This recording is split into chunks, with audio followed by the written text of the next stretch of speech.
Cette vidéo vous est présentée par la boutique de Diceall.com, les prix les plus bas sur vos jeux de société favoris.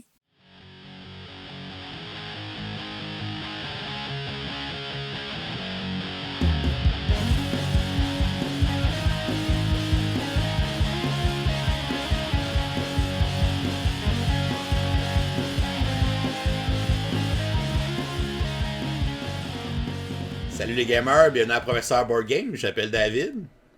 Moi c'est LP. Aujourd'hui on reprend nos fameux top 10 et on recommence ça avec un invité spécial. Donc nous aurons avec nous pour ce top 10 Martin Lafrenière de la zone Jeux de société. Salut Martin. Salut David, salut LP. Merci beaucoup de l'invitation. Tu sais que c'est toujours un honneur d'apparaître dans l'écran du Professeur Board Game. Puis en plus, on va parler aujourd'hui d'un type de top 10 que j'aime beaucoup. Là. Fait que j'ai vraiment hâte de commencer.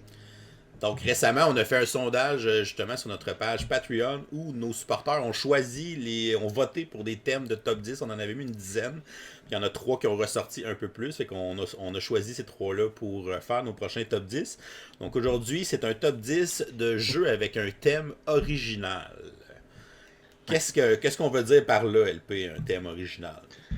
Ben, un thème original, dans le fond, ça peut soit être une variante sur un thème connu, mais qui amène une touche d'originalité sur ce thème-là. Ça peut être quelque chose qu'on voit rarement, tout simplement. On va parler de la thématique du jeu. Fait que dans le fond, son concept général, sa mise en place, son lieu géographique, l'histoire autour du jeu, les concepts scientifiques autour de ce jeu-là.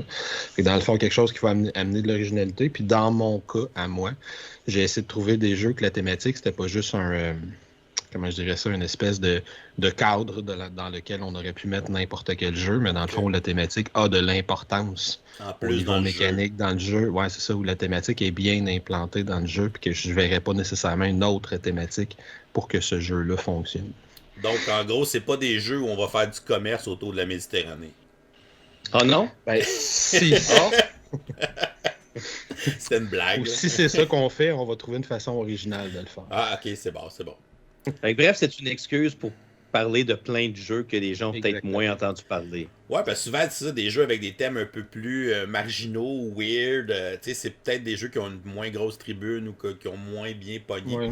Fait que c'est toujours le fun de souligner ça puis d'aller chercher ces petits bijoux-là un peu partout.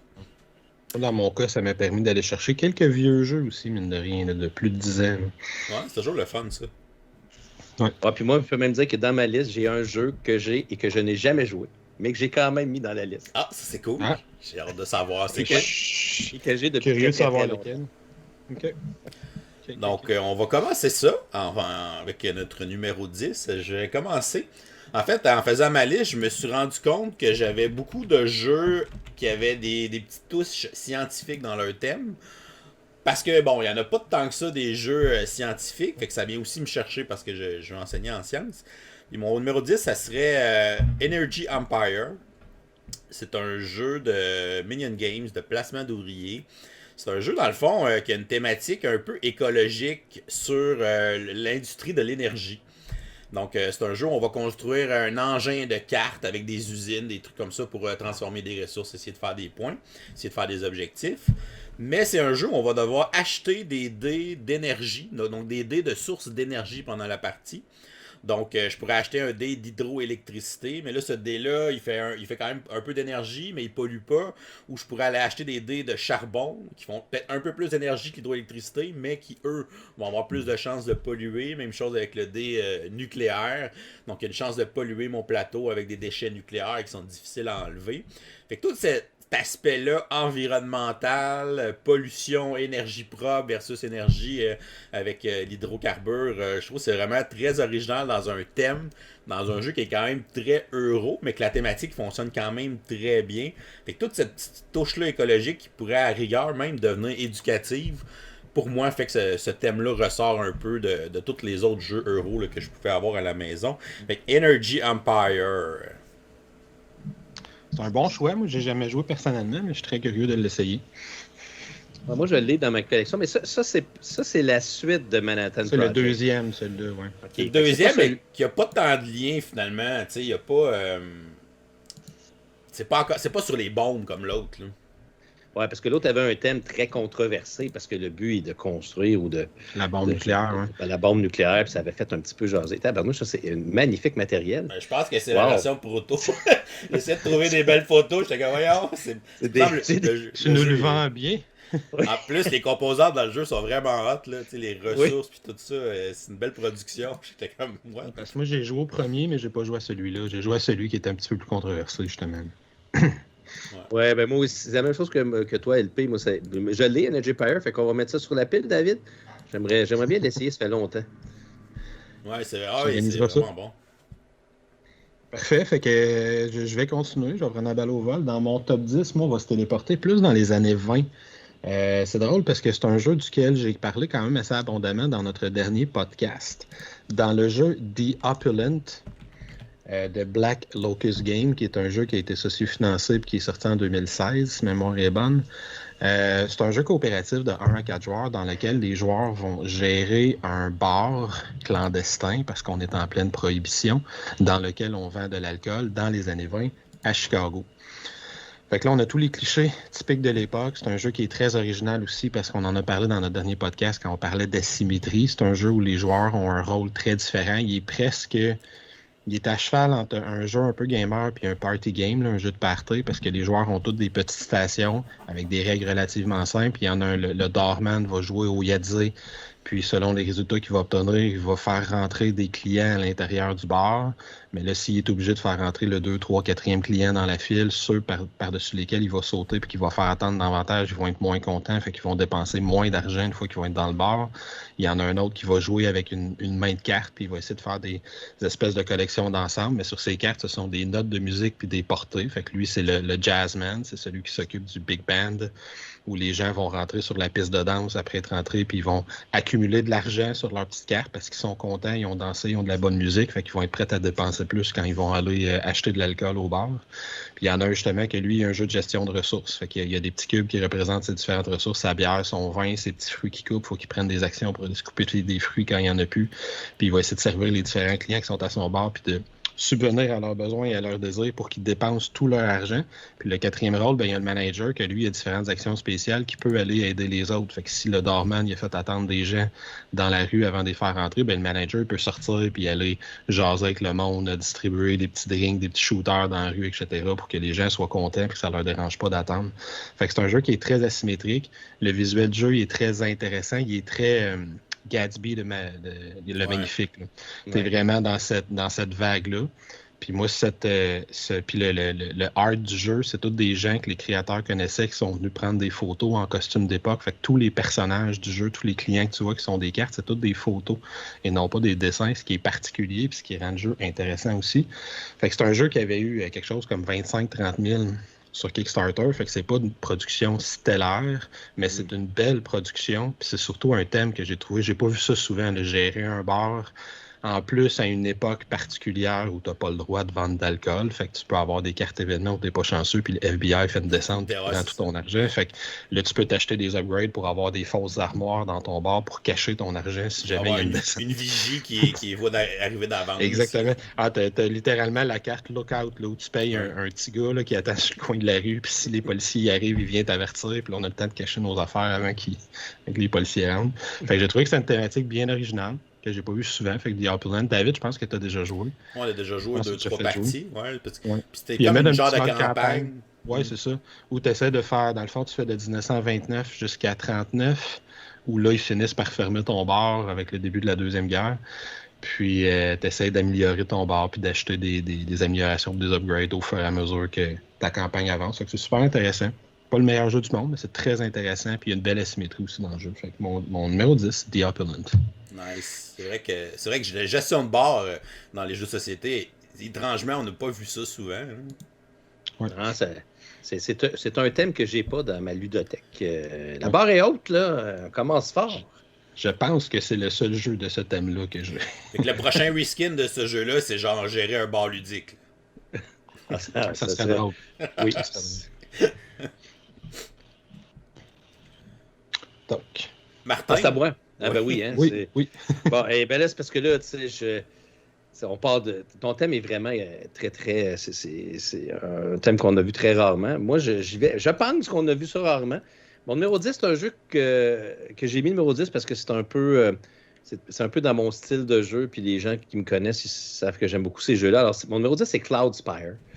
Ouais. Que j'ai mis comme thème un peu différent parce que oui, c'est un jeu de stratégie, c'est un tower defense, fait que c'est pas tant le mécanisme qui est différent que le thème, alors que l'on joue sur des beaux tapis de néoprène qui représentent dans le fond des îles flottantes et qui vont, ce sont différentes factions qui vont se promener sur ces genres d'îles flottantes et qui vont se combattre pour une raison que je ne comprends pas toute encore à 100%. Je dois dire que j'essaie de comprendre l'historique et l'histoire. C'est pas la domination mondiale, non? Ben, c'est une drôle de domination. C'est dans un monde, en tout cas, bref, il n'y a pas grand-paix qui a l'air de vouloir s'installer entre ces différentes factions-là. Fait que Cloudspire, moi, j'ai toujours trouvé que Chip Theory Games, j'ai hésité entre Too Many Bones, Cloudspire, mais Too Many Bones, je trouve que c'est très médiéval comme vision. Alors que dans Cloudspire, moi, ce que je trouvais, comme je dis, je commence tranquillement. Là. Vous allez voir, après ça va juste aller en s'améliorant. Cloudspire, c'est l'idée des territoires volants, puis d'avoir aussi tout ce concept-là qu'on retrouve aussi sur le plateau, avec les tapis qu'on va former. Puis quand vous avez en plus le beau tapis en néoprène qui représente des nuages, qui est totalement inutile, mais quand tu places tes tapis là-dessus, tu as vraiment l'impression que c'est dans les airs, avec le beau ciel bleu en dessous. Fait que, mais Cloudspire, c'est un jeu très particulier parce que je vous dirais que c'est pas pour tout le monde. C'est un jeu qui est quand même assez complexe parce qu'on parle beaucoup d'asymétrie.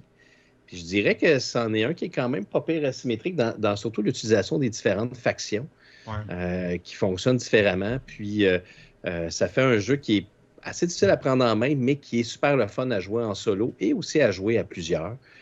Fait que moi, je te dirais que mon numéro 10 des thèmes originaux, mais là, je te parle plus du thème au niveau du territoire sur lequel on va combattre, c'est Cloudspire. C'est un bon choix. Ah oui, les combats sur des îles flottantes, c'est assez weird, là, tu sais, à base. Ben là, j'en ai pas. En tout cas, peut-être qu'il y a d'autres choses qui vont se ramener plus tard de style d'îles flottantes. Okay.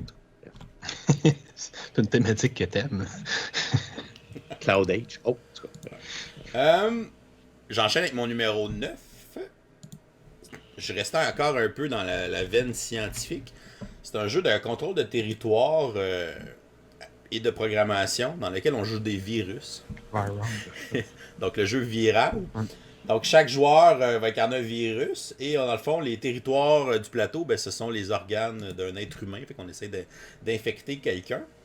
C'est un jeu où on va programmer des cartes d'action pour pouvoir justement déployer des nouveaux virus, se déplacer, attaquer les virus des autres joueurs. Donc c'est un jeu qui a quand même beaucoup d'interactions entre les autres joueurs. Puis c'est drôle parce qu'il y a des notions de biologie qui ont été intégrées dans le jeu. Donc c'est une belle utilisation du thème. Dans le fond, c'est que si on est trop de virus à la même place, donc s'il y a trop de virus sur le même organe, on va déclencher une réaction immunitaire. Puis là, les virus vont se faire tuer. Fait que là, il faut faire attention en disant, faut pas que j'envoie tous mes virus à la même place. Parce que si on est trop, là, on va perdre des jetons. Puis là, il va falloir utiliser des actions pour en ramener d'autres. Fait que tu faut que tu essaies de contrôler, d'être majoritaire dans un organe pour pouvoir scorer ses points à la fin de la ronde. Mais si tu fais pas trop attention, ça se peut qu'il y ait une réaction immunitaire. Puis ça peut défier tes plans. Puis ton virus aussi, il va augmenter sur une espèce de piste d'antibiotiques, si on veut, là. Fait qu'à un moment donné, ils vont découvrir un antibiotique contre ton virus. Fait qu'ils vont wiper tout ton virus du plateau. Fait que aussi, il y a ce timing-là à avoir que, OK, là, je suis proche de me faire découvrir mon remède. Fait que là, tu sais, il faut que je fasse attention. Je suis mieux de me wiper le plus vite possible puis de me réinstaller après ça. Fait que t'as quand même des notions thématiques qui ont pris du côté viral, du côté biologique, qui ont vraiment réussi à intégrer dans le jeu. Mais donc ça reste assez classique sinon dans le reste de son gameplay. Donc c'est vraiment la programmation, on joue des cartes cachées, puis chaque carte va nous donner des symboles d'action qu'on va pouvoir exécuter avec nos virus. Puis évidemment, c'est le genre de jeu que là, j'ai à programmer mes cartes, mais selon ce que les autres joueurs révèlent, là, ça marche plus pantoute mon affaire. Fait que c'est quand même un jeu qui a un certain degré de chaos à l'intérieur.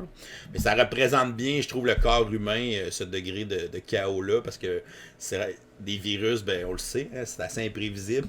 Donc On en a entendu parler récemment. Et voilà. Donc, Viral, pour moi, c'est un beau petit jeu avec un thème original. Puis aussi bien exploité à l'intérieur de celui-ci.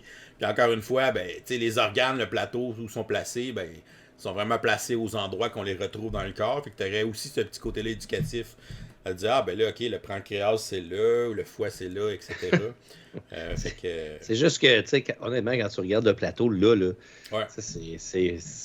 faut que faut que ça te tente de jouer un jeu où tu vois un foie, un pancréas, Puis des une reins, vessie. Au moins, ils l'ont mis coloré, tu sais, pour que ça soit moins habitant. Ouais, c'est ça.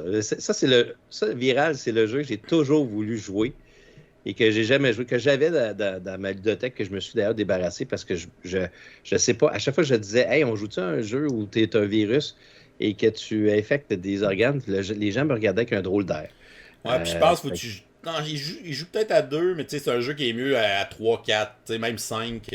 C'est mieux plus de joueurs, là. Fait que non, il est pas si facile que ça à sortir, mais quand même bien dans son ensemble. Pour la même raison, j'avais songé, puis là, spoiler alert, tu ne seras pas dans ma liste, mais j'avais songé à Plague Inc. Oui. Qui est l'adaptation de l'application où, à l'échelle mondiale, c'est un peu le même principe que ce que tu viens de dire. Chaque joueur essaie de déployer le virus le plus mortel possible puis de le répandre sur la planète puis de tuer tout le monde. Mais on dirait que j'étais comme, je sais pas pourquoi. Tente-moi de ce temps-là. Il est comme pas sorti dans la dernière année que ça attend. Et pourtant, c'est un excellent jeu. Hein. Il est vraiment très bon ce jeu-là. Bon, ouais. Mais c'est vrai que là, tu te sens mal de le sortir. Je l'ai toujours, mais j'ai même l'extension que j'ai reçue d'ailleurs juste avant que la pandémie commence. Puis je l'ai pas, moi, l'extension. Tu m'en donneras des nouvelles. Ouais, j'ai pas je vais t'en reparler dans 2-3 ans. C'est ça, avec être géré les doses de pandémie. C'est bon. Écoute, dans mon cas, dans mon choix numéro 9, je continue à y aller avec des thèmes. J'ai surtout été avec des thèmes que je considère comme étant très originaux au niveau de qu'est-ce qu'on fait dans le jeu. Là, j'y vais dans le très, très méta. Et le jeu s'appelle SN The Game. Ah, ok, ouais. Ou je sais pas si tu as déjà joué, Martin. Celui-là, non. J'en ai beaucoup entendu parler, mais jamais joué. C'est un Kickstarter aussi. Moi, j'ai noté Geek Attitude Games qui a fait ça. C'est des Français qui ont fait ça. Ils ont eu une autorisation aussi de plein de YouTubers, d'influenceurs de l'époque. Tu sais, c'est Undead Viking qui est en pleine face. T'as Bruno Catala ici. T'as Bruno Catala. T'as plein d'auteurs qui sont imprimés sur la boîte. Ils ont eu aussi l'accord de plein de maisons de jeux pour utiliser une image de leur jeu de société pour pouvoir mettre à l'intérieur du jeu. Puis qu'est-ce que tu fais dans ce jeu-là? Dans le fond, c'est que tu visites la convention d'Essen. Puis chaque joueur a littéralement une espèce d'automobile comme plateau de jeu personnel avec des tuiles, des espèces de places pour mettre des jeux dedans. Puis l'idée, c'est que tu te promènes à travers la convention. Puis au début, au hasard, on a distribué plein de jeux de société qui existent pour vrai, là, tous des vrais jeux. Là, des vraies compagnies. C'est des vraies compagnies, c'est ça, puis sont réunis, ils ont tous leur boot, puis là, il faut se promener, puis tu as un certain nombre d'actions par tour. Fait que là, tu te déplaces, tu essaies d'éviter les foules à tous les tours de jeu. Il y a des jeux qui ont le côté hotness du moment. Fait que là, si tu vas acheter ce jeu-là, tu vas avoir plus de points de victoire à la fin de la partie. Mais là, plus tu as de jeux dans ton sac, moins tu as d'actions, parce que tu commences à traîner des gros sacs. Fait que là, des fois, il faut que tu ailles faire un tour à ton char pour dropper tous tes jeux dans ton char. Puis là, tu regagnes toutes tes actions. Ton tour devient plus souple. Tu regagnes tes 7 ou 8 actions, là, je ne me rappelle plus exactement. Puis là, tu retournes à l'intérieur de la convention. Fait que tu essaies d'éviter les mouvements de foule, de voir quel jeu va être hot à quel moment. Puis c'est ces jeux-là qui vont avoir le plus de points. Fait que c'est littéralement de visiter une convention, d'acheter le plus de jeux possible qui sont le bijou de l'heure, puis de ramener ça à ton véhicule dans le temps qui est imparti dans le jeu. Puis celui qui le fait mieux va remporter des points de victoire à la fin de la partie. Fait que c'est très drôle. C'est bien honnêtement pas le meilleur jeu du monde. Il est très bien. Il doit être, je sais pas, il est coté combien sur Board Game Geek, mais il est très bon, mais il est drôle à jouer, puis je dirais qu'il est meilleur pour des gens comme nous. Ils sont déjà allés à une convention. Qui sont déjà allés à une convention, puis qui savent comment fonctionne une convention, parce que tu reconnais l'espèce de... Tu sais, tu as littéralement un jeton qui représente les foules qui se déplacent, là. Fait que si tu pars du même bord de la foule, ton nombre d'actions, il est amputé, parce que là, il faut que tu tasses le monde pour aller acheter le jeu que tu veux acheter, tandis que si tu pars dans un coin qu'il n'y a pas de foule, ben là, tu es plus libre, tu as plus d'actions pour acheter des jeux, mais c'est pas nécessairement les jeux les plus hot du moment. Fait que tu as quand même des décisions intéressantes à prendre sur une thématique que j'ai trouvé très drôle. Donc, SN, The Game, Spieled 13. Est-ce qu'il y a une variante avancée pour lorsque le mettons, lorsqu'il ouvre les portes, que tout le monde parte à courir vers le bout. La vague humaine. La vague humaine, genre rapide. Ben, il y a des petits, c'est le mouvement de foule qui représente ça, mais oui, il y a des règles qui concernent ça quand la convention ouvre en début de partie au tour 1. Malade. Fait que ça, c'est intéressant. Puis c'est un jeu qui est le fun. Tu sais, moi, je le possède plus aujourd'hui. C'est un jeu qui est le fun de jouer 1 ou 2 parties. Tu trouves ça très drôle, puis après, tu passes à un autre. Mais je trouvais que c'est un choix intéressant pour la liste. Un beau thème méta. Ouais, c'est très méta pour nous autres. Cool. Bon, ben écoute, moi, pour mon numéro 9, c'est un jeu qui est très, très, très récent, que j'ai d'ailleurs joué avec David. Puis c'est grâce à David, je te dirais, si je l'ai mis sur la liste, parce que c'est quand même assez original. Imaginez-vous, là, mettons, tu t'en vas un bon dimanche après-midi, tu vas prendre une marche, puis après ça, tu t'en vas, tu prends un sentier à Sorel. Il y a des magnifiques sentiers, je suis sûr, là, avec toute la forêt que vous avez. Puis là, ben, tu commences à voir la nature, les gens, et tu prends des notes et tu te fais une image mentale de tout ce que tu vois. Bref, ils ont fait un jeu avec ce concept-là, c'est le jeu qui s'appelle Meadow, qui vient juste de sortir. Ça fait pas tellement longtemps que j'ai eu la chance de jouer avec David, il y a quelques semaines. Ouais. Et puis, dans Meadow, c'est un jeu très, très simple où à chacun des tours, ce qu'on va avoir à faire, c'est dans un genre de marché de cartes. Il va falloir donc prendre une carte et on va pouvoir ensuite de ça jouer une carte. Et tout ça, ça va être en fonction de petits jetons qu'on va avoir, qu'on va mettre dans des petites encavures autour du plateau. Et dépendamment du chiffre qu'on va avoir, c'est la position de la carte on veut aller choisir. Et puis, les cartes, dans le fond, ce sont des cartes qui ont plein de petites icônes et qu'on doit placer par-dessus une autre carte qui ont les mêmes icônes. Bref, c'est un jeu qui nous permet de se constituer une histoire. Si vous êtes moindrement avec un groupe comme David avait des histoires quand même assez phénoménales. J'avais des chaînes alimentaires. J'avais des chaînes alimentaires. Qui se mangeaient les uns par-dessus les autres. Exactement. Tu es capable de dire, mettons, parce que donc tu peux avoir par exemple une chenille.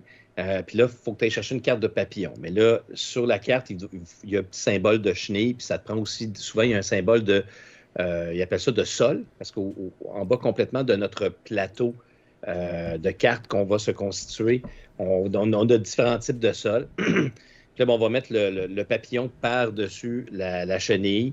Puis là, ben, après ça, il peut y avoir d'autres animaux. Je ne sais pas, la chenille va aller s'installer dans un arbre. Fait que là, on va mettre un arbre qui va faire en sorte que nos icônes vont toujours être cachées par les cartes qu'on va mettre, mais il va toujours avoir une série d'icônes qui vont apparaître sur notre tableau de cartes.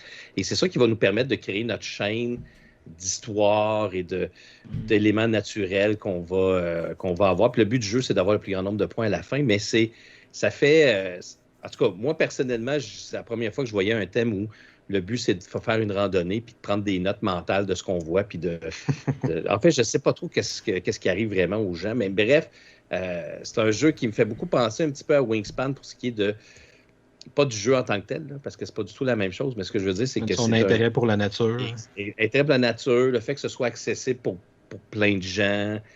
Meadow, j'ai l'impression qu'il passe un peu sous le radar d'ailleurs, mais moi j'ai bien apprécié. J'ai rejoué après ça une autre partie avec mon ami Stéphane sur la chaîne, puis on a eu beaucoup de plaisir. C'est simple à expliquer, simple à jouer.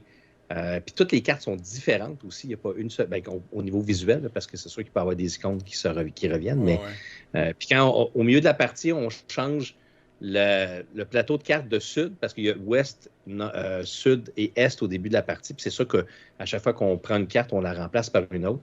Puis au milieu de la partie, on remplace le sud pour le nord. Et là, ça devient des animaux qui sont plus carnivores. Là, les prédateurs arrivent. Prédateurs. Même plus de points. Puis c'est très, très cool comme jeu, sans faire. C'est vraiment le fun. Puis je trouvais que thématiquement, c'est quelque chose qu'on n'a pas vu. En tout cas, rarement vu le concept de faire une randonnée paisiblement et regarder la nature. Oui, puis c'est un beau thème zen, je trouve. C'est accessible comme thème, comme tu dis, c'est autant familial que n'importe qui peut dire « Ah, moi j'aime ça, aller prendre une marche en nature ». C'est générique, mais en même temps, c'est un thème qui est le fun, je trouve, pour un jeu. Oui, puis très, très simple dans son fonctionnement aussi. Fait que très cool. Ça se joue de 1 à 4 joueurs. Oh, puis le mode solo, ça a l'air de quoi? Je ne l'ai pas essayé, étrangement, encore. Ça va venir. Fait qu'on va enchaîner avec mon numéro 8. Je vais changer de numéro. Je suis resté un peu encore dans les sciences. Là. Je vais débarquer un moment donné. Mais en fait, j'y vais avec le jeu Barrage, qui est un méga gros jeu euro, qui est sur l'hydroélectricité. Donc, on va se construire un réseau de barrages hydroélectriques. On a un méga plateau qui représente un plateau en dénivellation. J'ai pas le plateau 3D, mais à voir les critiques qu'il y a eu dessus, je suis pas tant déçu. Paraît-il que t'es mieux de même. Ouais, c'est ça. Paraît-il que c'était vraiment un flop. Fait que le plateau va avoir comme 3 niveaux d'élévation, parce qu'évidemment, l'eau va partir du haut et va couler vers le bas. Fait qu'on va positionner nos barrages dans les différents bassins. Puis après ça, une fois que l'eau passe dans ton barrage, ben, elle continue son chemin vers le bas. Fait que quelqu'un pourrait placer un barrage comme en arrière du tien. Puis là, on va essayer, l'eau va continuer son chemin, tout ça. Fait que il y a vraiment le côté dénivellation qui est là. Le côté de, il faut placer ces barrages dans des endroits stratégiques justement pour réutiliser l'eau qu'on voit qui est une ressource renouvelable à l'intérieur du jeu. Vraiment bien bâti, tout le principe de faire son barrage. On va upgrader nos barrages pour les mettre de plus en plus haut, pour qu'ils retiennent de plus en plus d'eau, pour avoir évidemment une plus haute chute d'eau, pour faire plus d'énergie potentielle. Fait que vraiment les notions de l'hydroélectricité sont toutes là, sont bien représentées. Puis le gameplay du jeu il est vraiment le fun. C'est une espèce de jeu de engine building, là, si on veut. Donc, on a une espèce de plateau avec plein de pièces dessus, puis plus on construit des barrages puis des choses sur le plateau, des centrales, ben plus on va débarrer des bonus, des revenus sur notre plateau, fait qu'on va devenir de plus en plus efficace dans notre économie. Puis la façon de construire les barrages ou les bâtiments dans ce jeu-là est vraiment le fun aussi. Tu as une espèce de roue de fabrication, si on veut. Fait que quand tu veux fabriquer une pièce, tu vas la glisser dans ta roue avec les ouvriers puis les machines que ça prend pour la construire. Puis dans le fond, la roue va tourner en faisant des actions, on va faire tourner notre roue. Puis quand que les pièces vont ressortir de la roue, qui vont en fait un tour complet, ben, ta pièce va être construite. Puis dans le fond, en fait, ta pièce, je pense qu'elle t'a construit direct quand tu le fais, mais les machines et les ouvriers que tu as utilisés vont redevenir disponibles. Fait que tu ne les as pas comme dépensés et perdus. Fait qu'ils vont revenir dans ta réserve. Tu vas pouvoir les redéployer dans ta roue puis refaire d'autres affaires. Fait que c'est vraiment le fun, ce côté-là. Puis c'est un jeu que on va tenter dans une manche de produire le plus d'électricité pour aller chercher des bonus de points, tout ça. On a des cartes de commandes, d'objectifs. Fait que bref, il y a quand même beaucoup de choses. C'est un gros jeu assez complexe.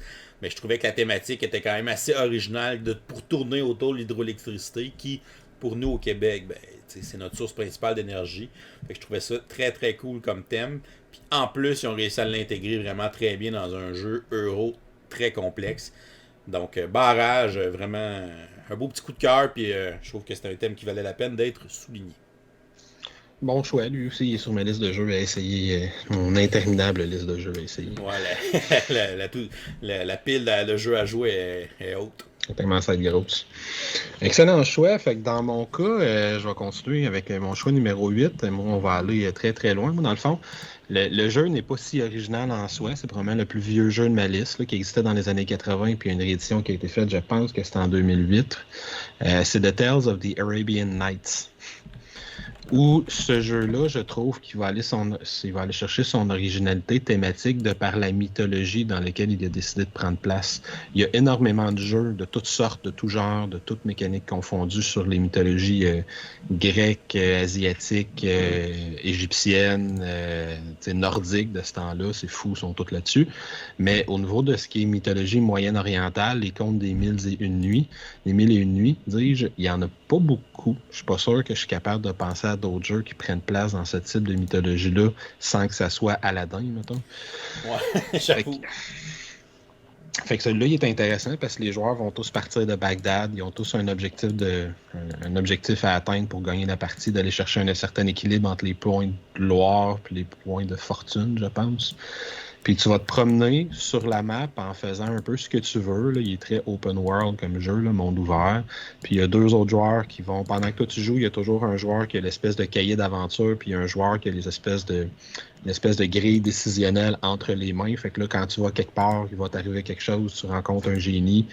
Puis là, celui qui a la grille décisionnelle, il va regarder t'es où, à quel moment, c'est quoi la carte que tu as pigée, puis il va dire, ben le génie, est-ce que tu l'as pris? Est-ce que tu l'intimides? Est-ce que tu le menaces? Est-ce que tu l'attaques? Est-ce que tu te sauves? Là, tu as une grande série d'actions que tu peux faire. Tu en choisis une, tu dis, ah, ben moi, ce génie-là, j'ai très très peur du génie, fait que je lui promets liberté s'il m'aide. Fait que là, celui qui a la grille décisionnelle, il va dire que tu lui promets liberté, t'as combien, est-ce que tu as telle compétence, etc. Oui, non. Ça t'amène à une entrée dans une espèce de livre de 1300 entrées différentes, un peu comme à la Donzette l'héros. Fait qu'il va dire à l'autre joueur, va lui lire l'entrée 378 et voici ce qui t'arrive. Fait que tu t'en vas juste vivre des aventures que je qualifierais presque d'aléatoires. C'est pas un jeu que tu vas aimer si tu t'attends à déployer une grande stratégie pour être capable de battre les autres joueurs. C'est un jeu que tu vas aimer si tu es prêt à embarquer dans ce que le jeu te propose, puis de juste aller vivre l'aventure, c'est sûr, mais tu t'en vas vraiment... Tu passes au travers les comptes des mille et une nuits en une soirée en jouant à ce jeu-là. C'est un jeu qui est assez long, mais que je trouve très, très, très intéressant là, au niveau de sa thématique. Là. Fait que The Tales of the Arabian Night. C'est plus un jeu c'est plus une expérience qu'un jeu. Oui, c'est ça. C'est ça. Mais moi, moi, je l'ai, celui-là, puis il part pas de ma ludothèque, justement, parce que je le trouve très, très unique comme style, mais il y a aussi le jeu Agent of Smersh, qui utilise exactement la même mécanique. Mais lui est dans un univers d'espionnage. Exact. Puis c'est sûr que j'aime un peu plus Agent of Smersh parce que c'est plus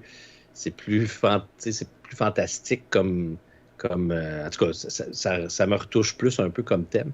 Mais puis d'ailleurs, il vient juste d'être réédité là, sur Kickstarter, Agent of Smersh, qui devrait sortir. C'est vrai que les deux, ils ont exactement la même mécanique. Puis Agent of Smersh, je dirais que tu as un petit peu plus de contrôle sur ce qui se passe dans la partie. Parce que Tales of the Arabian Nights, tu peux, comme je dis en début de partie, tu vas dire je veux 12 points de fortune puis 8 points de gloire pour gagner la partie. Puis après 6 tours de jeu, tu as 18 points de gloire, mais tu as encore juste 1 point de fortune parce que tu as zéro contrôle. Là. Tu peux dire le génie, hey, je lui demande richesse et fortune parce que moi, c'est ça, je veux des points de fortune. Puis là, finalement, le génie, il est fâché, fait que il se bat avec toi, mais tu réussis à te tuer, fait que tu gagnes plein de points de gloire. Tu dis, c'est pas ça que je voulais. Oui, vas-y. Ce qui est extraordinaire, le jeu-là, c'est qu'encore aujourd'hui, ça fait peut-être plusieurs années que j'y ai joué, mais il y a des moments qui se passent, il y a des histoires qui se créent que je me souviens encore. Il y a des transformations, genre tu te fais transformer en grenouille, là, t'es pris comme étant une grenouille pendant le restant de la partie. Tu sais, c'est une expérience, c'est pas péjoratif là, de dire ça. Non, c'est ça. Faut que tu acceptes que ça va être une expérience parce que tu peux avoir des parties. Il y a une partie légendaire que le joueur qui a gagné, il s'est fait amputer les 2 jambes, je pense, au premier tour de jeu. Il a fini mendiant à Bagdad avant de redevenir émir de la ville et grand calife de la place. Puis là, on a fait que c'était après 2 tours, il était là, moi, il se passera pas grand-chose à cette game-là, mais finalement, tes conditions négatives ne sont pas nécessairement un handicap à ce qui va à ta victoire à la fin de la partie. Fait que c'est un jeu que tu vas avoir une cascade d'aventures et d'émotions, là, des montagnes russes là, d'aventures. Fait que j'aime beaucoup ça. Mais Agent of Smersh, c'est vrai qu'il y a les mêmes mécaniques. Là, tu t'en parles, puis j'ai envie de le ressortir. Ça fait tellement longtemps, c'est le fun. C'est un bon jeu. Oui, en effet. Ah, ben moi, mon numéro 8, c'est un peu scientifique, David. Fait que, tu vas voir, c'est une science qui n'existe probablement pas. C'est un jeu que tu m'as aussi fait découvrir il y a plusieurs mois de ça, puis que j'ai redécouvert cet été. Puis, bon, le thème n'est pas si extraordinaire parce qu'il y en a d'autres qui l'ont fait, mais je trouve que la façon de le présenter, les cartes, bref, c'est de Loop. Okay. Alors, c'est le jeu de Loop. C'est mon numéro 8. C'est un jeu de voyage dans le temps, mais c'est tellement... oui, tu sais, il y en a qui vont dire qu'il y a Anachronie, mais Anachronie, c'est sérieux. Alors que The Loop, c'est totalement loufoque, avec le Dr. Fu qui va envoyer ses clones un peu partout dans l'histoire de l'humanité. Puis toi, coopérativement, il faut que tu essaies de l'empêcher de détruire l'histoire de la planète. Et puis, il y a tout le système que je trouve très original de lancer des cubes dans la machine à voyager dans le temps, là, que vous voyez au plein centre du plateau, qui vont envoyer les fameux cubes rouges. Ce sont des cubes vortex temporel. Vortex temporel. Là. Ouais. Puis, mais ce que je trouve encore plus original, c'est qu'à chaque quand tu finis ton tour, tu ramasses des items. Et les items sont toujours en lien avec l'époque à laquelle tu es. Mais les items sont vraiment super drôles et en même temps, c'est le fun, comme genre le slip, qui est un item que tu peux ramasser, toutes sortes d'affaires, l'épée du roi Arthur. Excalibur, ouais. Excalibur, tu sais, toutes ces affaires-là qui font en sorte que je trouve que c'est un thème qui, pourtant, les gens pourraient dire, ah, mais tu sais, les voyages dans le temps, ça s'est déjà fait, mais en même temps, ça fonctionne bien. Je trouve ça cool, le concept de toi, tu t'en vas dans un temps, puis là, ben, tu peux pousser les. Dans le fond, le but, c'est d'envoyer les clones à leur propre époque pour qu'ils soient détruits. Puis sinon, si tu fais pas trop attention, ils vont s'accumuler. Puis là, tu vas lancer beaucoup de cubes de vortex. Puis là, tu vas finir par détruire une certaine section du plateau. Puis c'est un jeu qui est quand même simple. Puis le côté coopératif, il est très important. Il y a beaucoup de synergie qui existe d'ailleurs entre les différents personnages qui font en sorte que tu peux aider un autre personnage. Puis il faut vraiment que tu prennes le temps de réfléchir.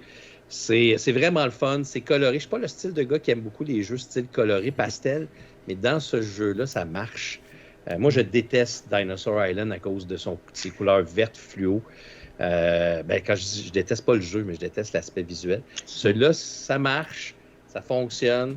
Puis je trouve que ça représente super bien le thème, puis qu'il n'y en a pas tant que ça des jeux coopératifs comme ça ou de voyage à travers le temps.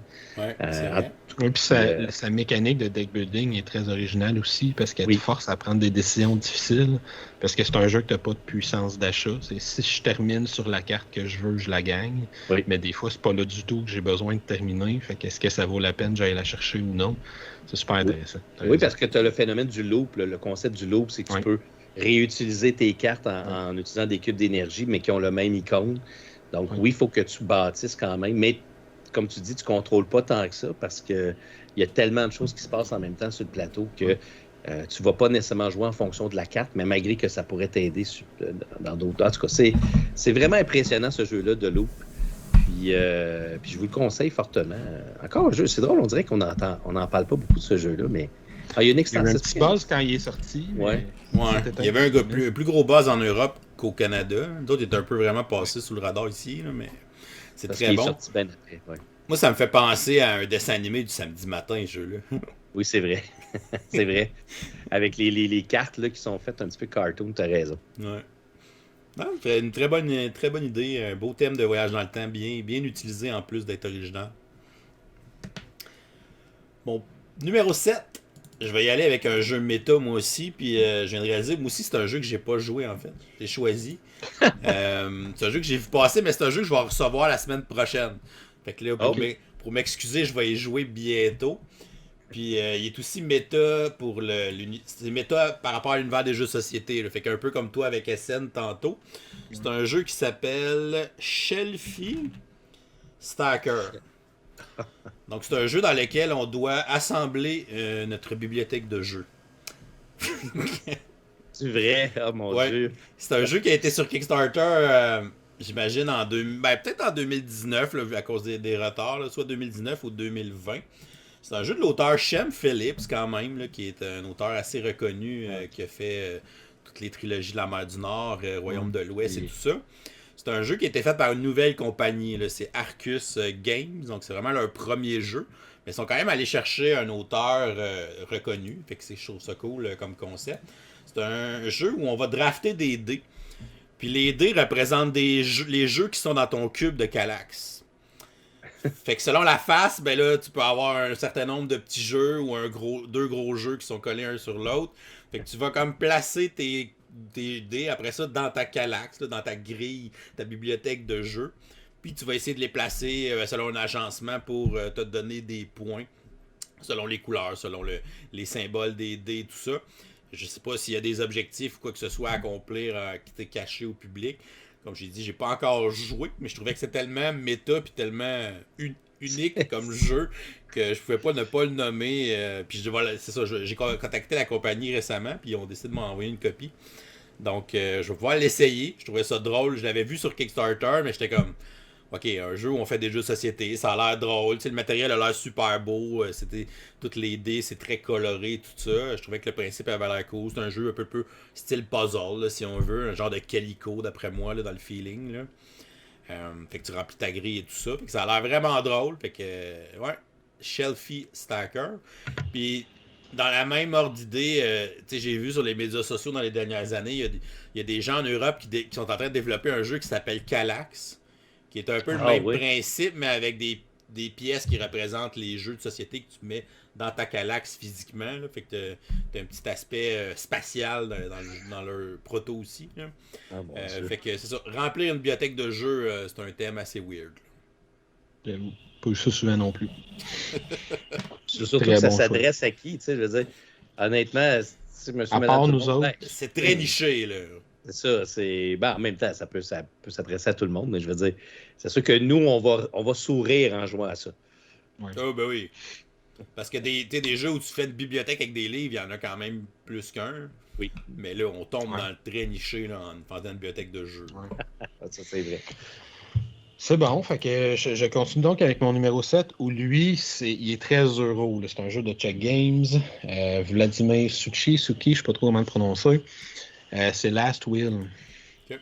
Où lui, son thème original, parce que ce que tu fais, c'est un jeu de placement d'ouvrier. Tu vas placer ton petit chapeau qui te donne tes actions pour le tour. Avec tes actions, tu vas faire 13 €. Là, tu vas aller drafter des cartes, tu vas placer des cartes dans ton empire, tu vas t'acheter des maisons, tu vas faire des revenus, etc. Lui, sa twist au niveau thématique, c'est que tu fais le contraire de ce que tu fais habituellement dans un jeu d'euros. C'est-à-dire, je ne veux pas gagner de l'argent, je pars avec de l'argent, puis le premier qui a flobé tout son argent remporte la partie. Donc, dans celui-là, ce que tu fais, c'est que si je m'achète un château, ben, ce que je veux faire, c'est le laisser en décrépitude pour qu'il ramasse la poussière puis que je puisse le vendre à perte. Ayant perdu le plus d'argent possible dans la transaction, je vais essayer d'organiser des énormes fêtes en invitant plein de monde qui ne m'aiment pas pour qu'ils paye toute la traite sous mon bras puis que je perde de l'argent de façon éhontée. Je vais essayer d'engager des gens qui travaillent mal. Il y a même une extension dans laquelle je vais essayer de me trouver une job pour me faire congédier le plus rapidement possible, perdant de l'argent et étant le moins efficace possible dans tout ce que j'essaie de faire. Fait que lui, c'est particulier parce que tu essaies d'optimiser ton efficacité à perdre ton argent le plus rapidement possible. Tout, on va l'économiser. Ce que je trouve, parce qu'il aurait pu faire exactement le même jeu en disant le premier à 100 $ l'emporte, puis faire juste le contraire. Ces cartes, ma maison prend de la valeur au lieu d'en perdre, etc. Mais le fait qu'il ait décidé d'amener cette twist-là dans la thématique rend le jeu, je trouve, très, très intéressant. Puis c'est un très, très bon jeu, en plus, Euro, là, de placement d'ouvriers puis de draft de cartes. Fait que c'est un super bon jeu. Le matériel il est bien réussi. T'as un visuel qui est intéressant dans le jeu. Tu as une extension qui existe si ça t'intéresse. Fait que c'est un jeu qui est encore quand même assez réputé. Puis c'est un jeu qui a une bonne dizaine d'années aussi. Là. Il n'est pas si jeune que ça. Donc, Last Will, mon chouette numéro. J'ai jamais joué à Last Will. C'est vraiment bon. Là, on tombe dans le vraiment bon. Oui, c'est excellent, Last Will. Puis je pense qu'il y a aussi le concept que tu peux amener ton cheval manger au restaurant, quelque chose de même. Oui, c'est ça. Il est ridicule, le jeu. C'est l'affaire que les gens riches font, là. Oui, c'est ça. Tu peux t'organiser des parties sur un bateau pas de croisière, mais de l'époque, un petit bateau là, sur la rivière, puis tu peux amener ton cuisinier, puis ton chef, puis qui te fait ta nourriture, puis ton cheval, que tu payes un supplément pour que ton cheval y embarque, puis c'est ça que tu veux. Fait que oui, c'est ça. C'est très, très drôle. Pas de solo, malheureusement. Bon, bref.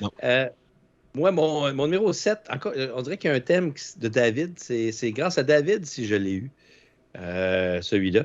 Donc, c'est un jeu où, vous savez, les thèmes, on est habitué qu'on joue des super-héros, Marvel, puis qu'on sauve le monde entier. Alors que là, cette fois-ci, c'est un jeu qui vous présente le contraire.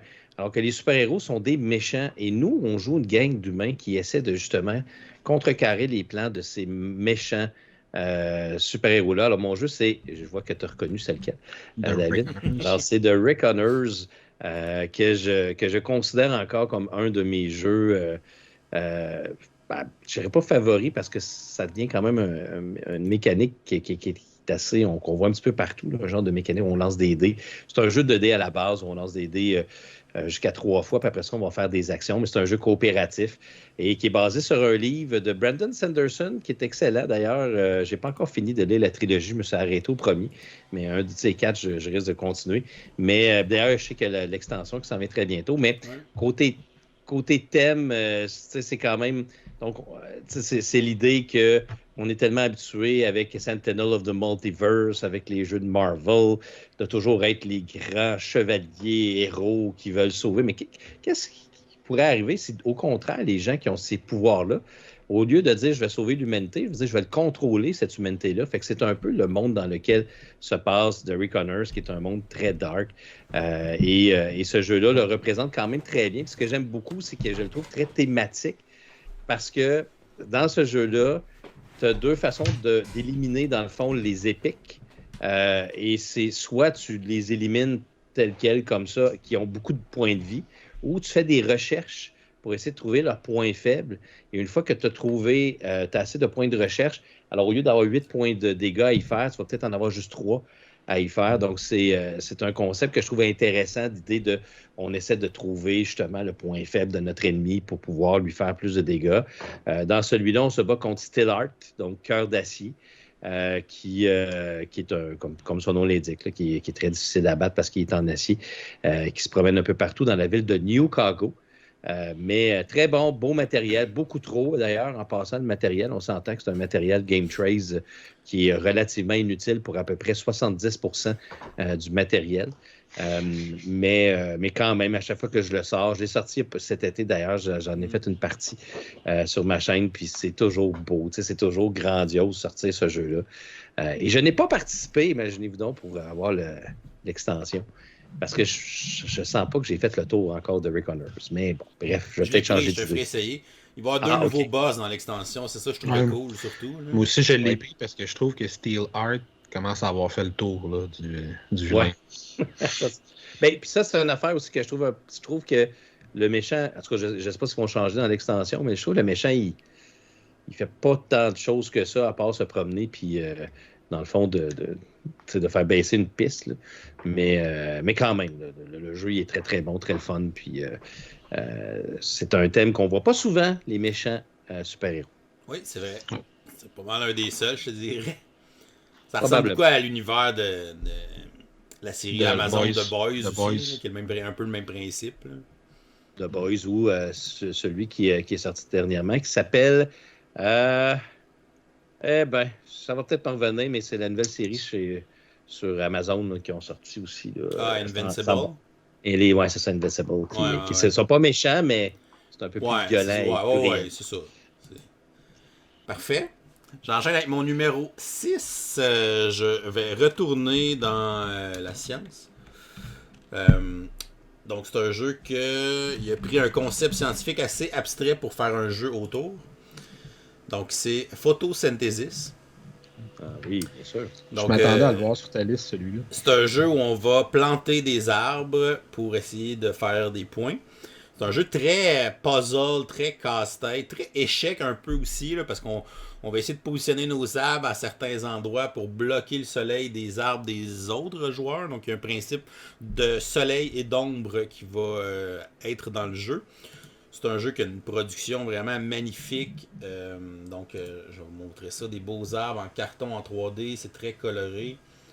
Je sais pas pourquoi il y a des mini-eggs dans son jeu. Il y a des œufs de Wingspan. Ouais, c'est ça. Il a fait un crossover. Donc, on va commencer par planter des petites graines. Puis après ça, on va utiliser des points de soleil pour faire grandir nos arbres. Donc, on va faire grandir des arbres au niveau 1, niveau 2, niveau 3, niveau 4, fait qu'ils vont être de plus en plus grands. Puis plus un arbre est grand, plus il va faire d'ombre. Donc, la grandeur de son ombre va être proportionnelle à sa grandeur, à sa hauteur, ce qui est quand même normal qu'un arbre qui est pas mal plus haut fasse plus d'ombre qu'un petit bébé arbre. Et dans le fond, le soleil va se déplacer. À chaque tour, le soleil va se déplacer autour du plateau pour représenter que le soleil bouge dans une journée puis qu'il provient pas. Le soleil bouge dans une journée. La Terre aussi tourne dans une journée. Hein, puis que le soleil provient pas toujours du même angle. Fait que dans le fond, il y a des tours que je vais être vraiment optimal parce que dans cette position-là, quand le soleil est là, je fais vraiment de l'ombre à beaucoup d'arbres de mes adversaires. Mais quand le soleil va être de l'autre bord, c'est peut-être mon adversaire qui va me cacher puis c'est moi qui vais être dans l'ombre. Fait que le fait que le soleil se déplace autour du plateau, c'est quand même assez original. Puis c'est encore une fois très thématique dans le jeu. Il y a une extension qui est sortie qui est la nuit. Je ne l'ai pas essayé encore. Je n'ai pas vu qu'est-ce que ça amenait. Mais c'est un jeu que j'avais trouvé super original. Puis je l'avais déjà emmené à l'école. J'avais déjà monté dans ma classe quand on parlait de photosynthèse. Je l'avais installé en arrière. Juste pour attirer l'œil un peu. Puis c'est un jeu qui a une belle présence sur table. Donc c'est sûr que tu vois ça l'installer. Tu vas dire hey, c'est quoi ce jeu-là? Ça a l'air cool, ça a une belle présence, ainsi de suite. Donc de prendre une notion aussi abstraite comme thème de jeu de société, je pense que ça a été vraiment bien réussi. C'était le premier Gen Con, je pense qu'on était allé, puis il y avait eu quand même un gros buzz autour. Là. C'était un des gros jeux qui sortait là, de Blue Orange. Donc une super belle production aussi. Donc Photosynthesis, mon numéro 6. Je vais changer le chiffre. Hein. Fait que, si on suit ta logique, quel numéro va être Génome? Peut-être plus loin. Il y en a un autre que j'attends d'ici quelques titres aussi de la part de David. Dans mon cas, si je continue avec mon numéro 6, je vais y aller un jeu de Board and Dice qui est sorti en 2016 qui s'appelle The Networks. Où dans ce jeu-là, ce que tu fais, c'est que tu gères une station de télévision. Donc, son originalité, c'est vraiment purement dans sa thématique. Je pense pas que j'ai revu ça ailleurs, ce concept-là, dans d'autres jeux. Fait que c'est un jeu de plateau de cartes, là, si on veut. Là, tu vas sélectionner des cartes, tu vas drafter des cartes, dans le fond, parmi différentes cartes qui sont disponibles, qui ont différents types. Fait que soit je vais engager des animateurs ou des acteurs vedettes, soit je vais aller me chercher des nouvelles émissions de télé. Chaque joueur a son propre petit plateau de poste de télé avec différentes plages horaires sur son plateau. Fait que si je décide que moi, je vais aller drafter la carte du match de football, de l'émission de football, puis je mets ça en début d'après-midi, ben c'est pas là que cette émission-là va être optimale. Ça, je vais la mettre en début de soirée pour qu'elle soit optimale. Puis il y a des concepts super intéressants. Il y a même le concept de rerun là, à l'intérieur du jeu. Là. Fait une fois, parce que tu as juste la place pour avoir 3-4 cartes sur ton plateau. Fait qu'à un moment donné, quand ton émission, tu l'as eu pendant quelques tours de jeu, tu vois qu'elle commence à perdre de l'intérêt au niveau de tes spectateurs. Tes points de victoire, c'est le nombre de ton auditoire à l'intérieur du jeu. C'est le nombre de personnes qui écoutent tes émissions. Puis quand ça fait quelques tours de jeu que tu as la même émission, ben là, tu vas dire, OK, là, je vais l'enlever, je vais la mettre en rerun. Puis tu as une place où tu peux la mettre en rediffusion, où tu vas tourner ta carte à l'envers, puis ça va te déterminer... Excusez, le chien vient de se faire valoir. Ça va te déterminer le nombre d'auditeurs, de personnes qui vont regarder cette émission-là quand tu la remets en rediffusion. Fait que le concept du jeu est vraiment super intéressant. C'est un jeu qui s'apprend bien, qui se joue, je pense, de 2 à 4 joueurs. Il y a un mode solo. Je pense qu'il va jusqu'à 5. Mais il y a un mode solo aussi à l'intérieur. Puis il y a une nouvelle édition qui sort en 2021. Je ne sais pas si elle est sortie ou elle sort bientôt, où il y a une version spécifiquement à 2 qui s'appelle The Rival. The Networks Rival, où là, il y a un mode spécifique à 2 joueurs, un jeu spécifiquement, comme c'est la mode depuis quelques années de faire des jeux duels, là, de refaire des jeux en version duel, celui-là. Fait que The Networks, mon choix numéro 6. Ah, il est sorti d'ailleurs, je l'ai. Il n'est pas déballé, je le vois juste à côté. Ça, c'est une de mes premières vidéos que j'ai faites sur la zone jeu de société de Networks. Wow. Puis c'est vraiment exceptionnel, je l'ai encore. Oui, c'est vraiment super bon comme jeu. Puis encore une fois, toutes les règles dans le jeu sont très thématiques. C'est ça que je disais un peu quand je présentais mon top 10 au début. Il y a bien des jeux qui font ça, là, que je peux tourner la carte à l'envers, puis qu'elle fait d'autres choses, etc. Mais lui, il amène le concept de rediffusion.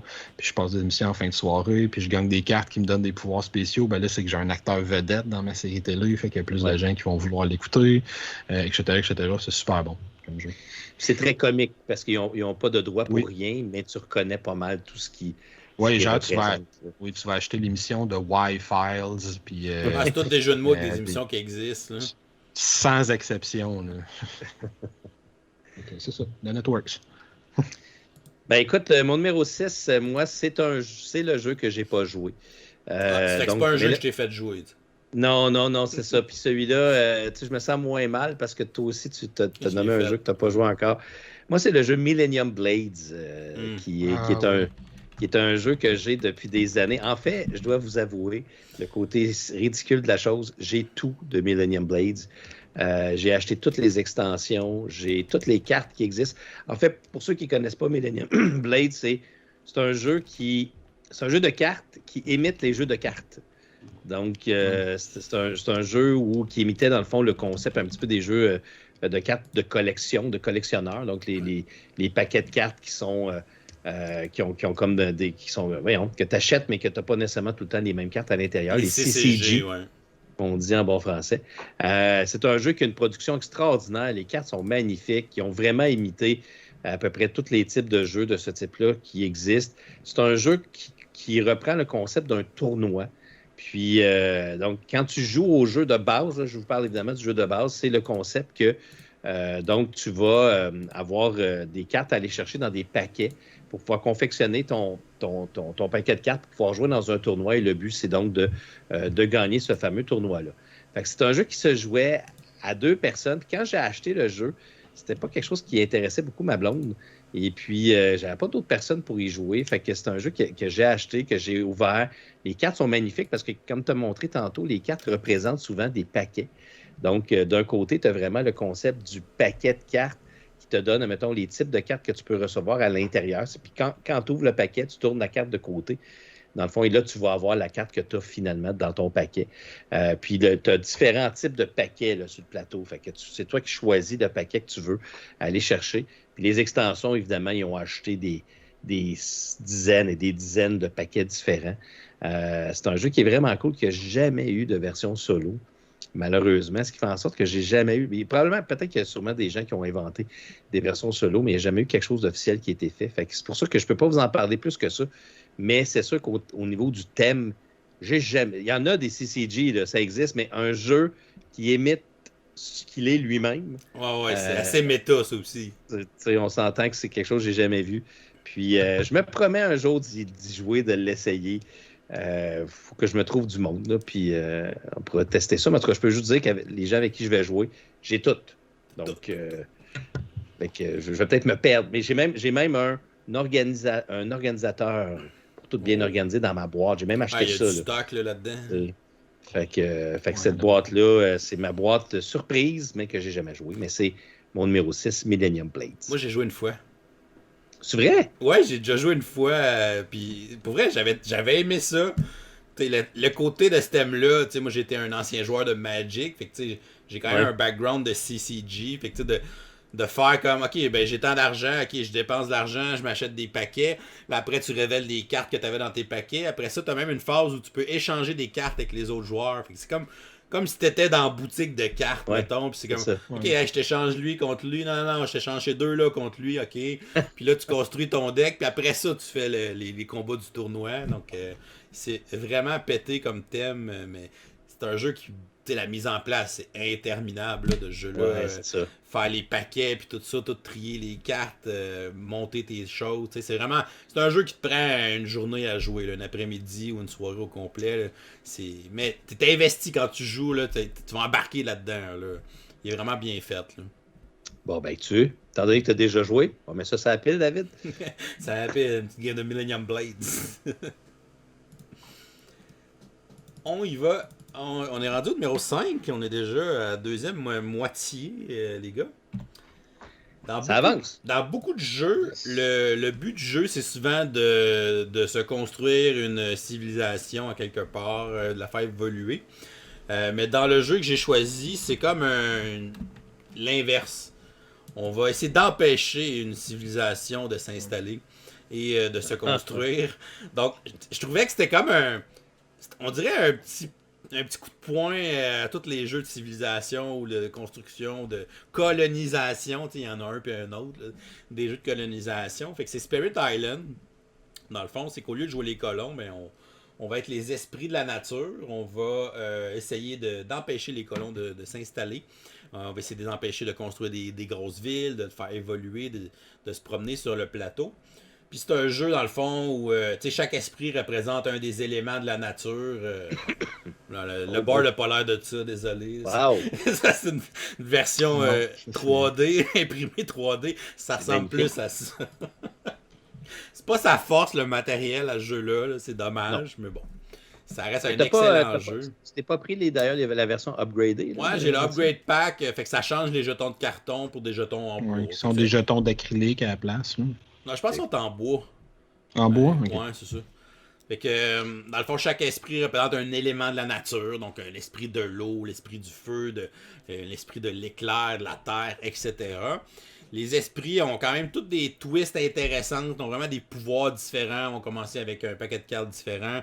Vont avoir des pouvoirs différents sur leur plateau. C'est vraiment le fun parce que ton esprit va évoluer en cours de partie. Fait que tu vas décider comment tu vas l'améliorer. Est-ce que je veux générer plus d'énergie? Est-ce que je veux jouer plus de cartes? Tu vas gagner des nouvelles cartes en cours de partie. Tu peux prendre des pouvoirs mineurs, des pouvoirs majeurs. Fait qu'il y a une belle évolution à l'intérieur du jeu. Puis chaque esprit a vraiment un feeling très différent quand tu le joues. Donc il y en a qui sont très offensifs, il y en a qui sont très défensifs, il y en a qui ont beaucoup de contrôle, il y en a qui ont des règles spéciales, il y en a qui font pas de dégâts mais qui vont générer plus de peur, il y en a qui vont pouvoir noyer les méchants colons dans l'eau avec l'esprit de l'eau justement. Donc vraiment des trucs très très cool à l'intérieur de ce jeu-là. Fait que je trouvais que c'est vraiment un petit clin d'œil drôle à tous les jeux euro de colonisation qui existent, qui est un thème assez générique et assez répandu. Donc Spirit Island, en plus d'avoir un thème original, vraiment un gameplay qui est sublime. Puis justement, on a rejoué deux games LP ensemble il n'y a pas longtemps. Hein. Fait que c'est un jeu qu'à toutes les années, je vais rejouer plusieurs parties depuis ça. Fait, je pense que ça fait 5 ans qu'il est sorti. C'est un jeu de 2016, quelque chose comme ça. Fait qu'à chaque année, je le ressors pour plusieurs parties. Donc j'ai toujours hâte puis j'ai toujours du fun à le jouer. C'est un jeu coop pour experts. C'est un jeu qui a beaucoup de règles quand même, beaucoup de petits détails dans les règles. Mais une fois qu'on le maîtrise, c'est vraiment un jeu qui est le fun à découvrir. Puis à chaque partie, tu vas vouloir essayer un esprit différent. Puis tu peux même rajouter des scénarios pour avoir des règles spéciales, des envahisseurs. Que ce soit des peuples, des envahisseurs différents. Les Anglais, les Français. Qui s'installent sur ton île. Qui ont des pouvoirs puis des trucs spéciaux aussi. Fait que non, vraiment un beau succès. Spirit Island, mon numéro 5. Pour la parenthèse, c'est le dernier jeu que j'ai coupé quand j'ai fait ma liste. Oh, quand même. Ça a passé proche. Presque un peu. Presque. Je pense qu'on n'aura pas finalement. Mon jeu numéro 5, c'est probablement le jeu le plus connu de ma liste et le plus populaire, là, qui a le plus de ventes d'après moi, parce que c'est un jeu presque familial. Ça s'appelle Flashpoint Fire Rescue. Ouais.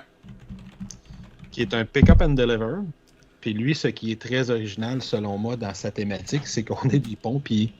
Il y a une maison en feu. C'est un jeu coopératif. Chaque joueur a un certain nombre de points d'action. C'est très, très classique là, dans sa mécanique. Là. J'ai 3 actions par tour. Je peux me déplacer, ramasser quelqu'un, aider le chat, enlever des jetons de feu ou transformer un jeton de feu en jeton de fumée.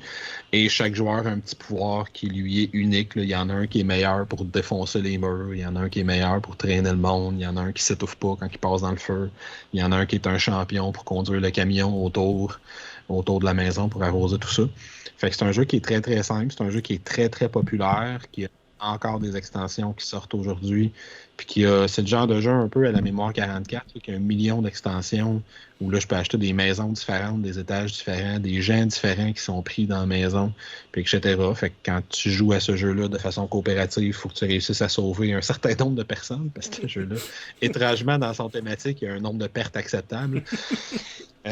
Fait que tu veux sauver le plus grand nombre de personnes et le chien a la même valeur que la maman dans la maison. C'est pas juste des points bonus. Donc, puis t'as des petits cubes noirs là, qu'on voit dans ton nuage que tu vas mettre au fur et à mesure que la structure de la maison commence à s'abîmer parce que le feu est pris dedans.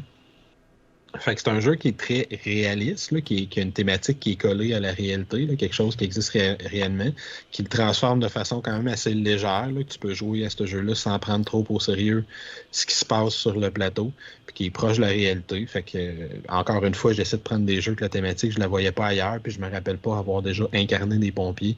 Il me fait penser un petit peu à une espèce de pandémie, là, c'est un peu le même genre de jeu.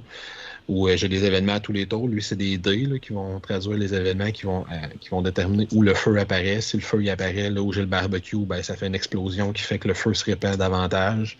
Fait que très collé à la réalité avec une thématique qu'on ne voit pas, en tout cas, je pense, souvent, c'est-à-dire d'incarner des pompiers pour aller sauver du monde, où on est très héroïque, mais des vrais héros. Pas des super-héros comme on parlait. Souvent, c'est les policiers qu'on joue. Hein. Les pompiers sont tout le temps laissés à part. C'est ça.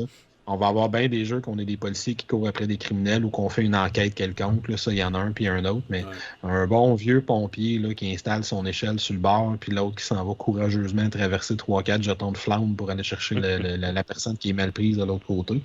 On voit pas ça souvent. Fait que faire Flashpoint. À quand un jeu où on va incarner des ambulanciers? Ben, il y a... non, c'est vrai, je t'en dire. As-tu déjà joué un? Ben, il y a Dice Hospital que tu draftes tes dés dans une ambulance, mais tu ne pas les ambulances. Non, c'est ça. Un Oh, vrai je lance pick-up une and idée comme deliver. ça, là. Oh. Tu sais, à travers une ville, là, où on s'en va, puis on s'aide. En tout cas, c'est... Ouais, il y a de Peut-être. quoi à faire. Moi, je fais pas ça. Tu dois faire Ouais, un asymétrique à la XCOM où il y en a un qui joue le central avec son Ouais, application c'est puis ça. qui détecte les autres joueurs. Dispatch, Ouais, les mais- corps. On développe un jeu, là, présentement. Il y a de quoi à faire, il y a de quoi à faire. Jeu d'ambulancier. Ben, moi, mon numéro 5, c'est LP qui me l'a fait découvrir. Il y a vraiment un thème aujourd'hui dans le top 10. Le pire, c'est que c'est un jeu qui est comme semi pas trop aimé, mais que j'adore tellement. C'est le jeu Vindication, qui est mon numéro 5. Pourquoi c'est un thème un peu bizarre? Parce que dans ce jeu-là, tu joues une merde.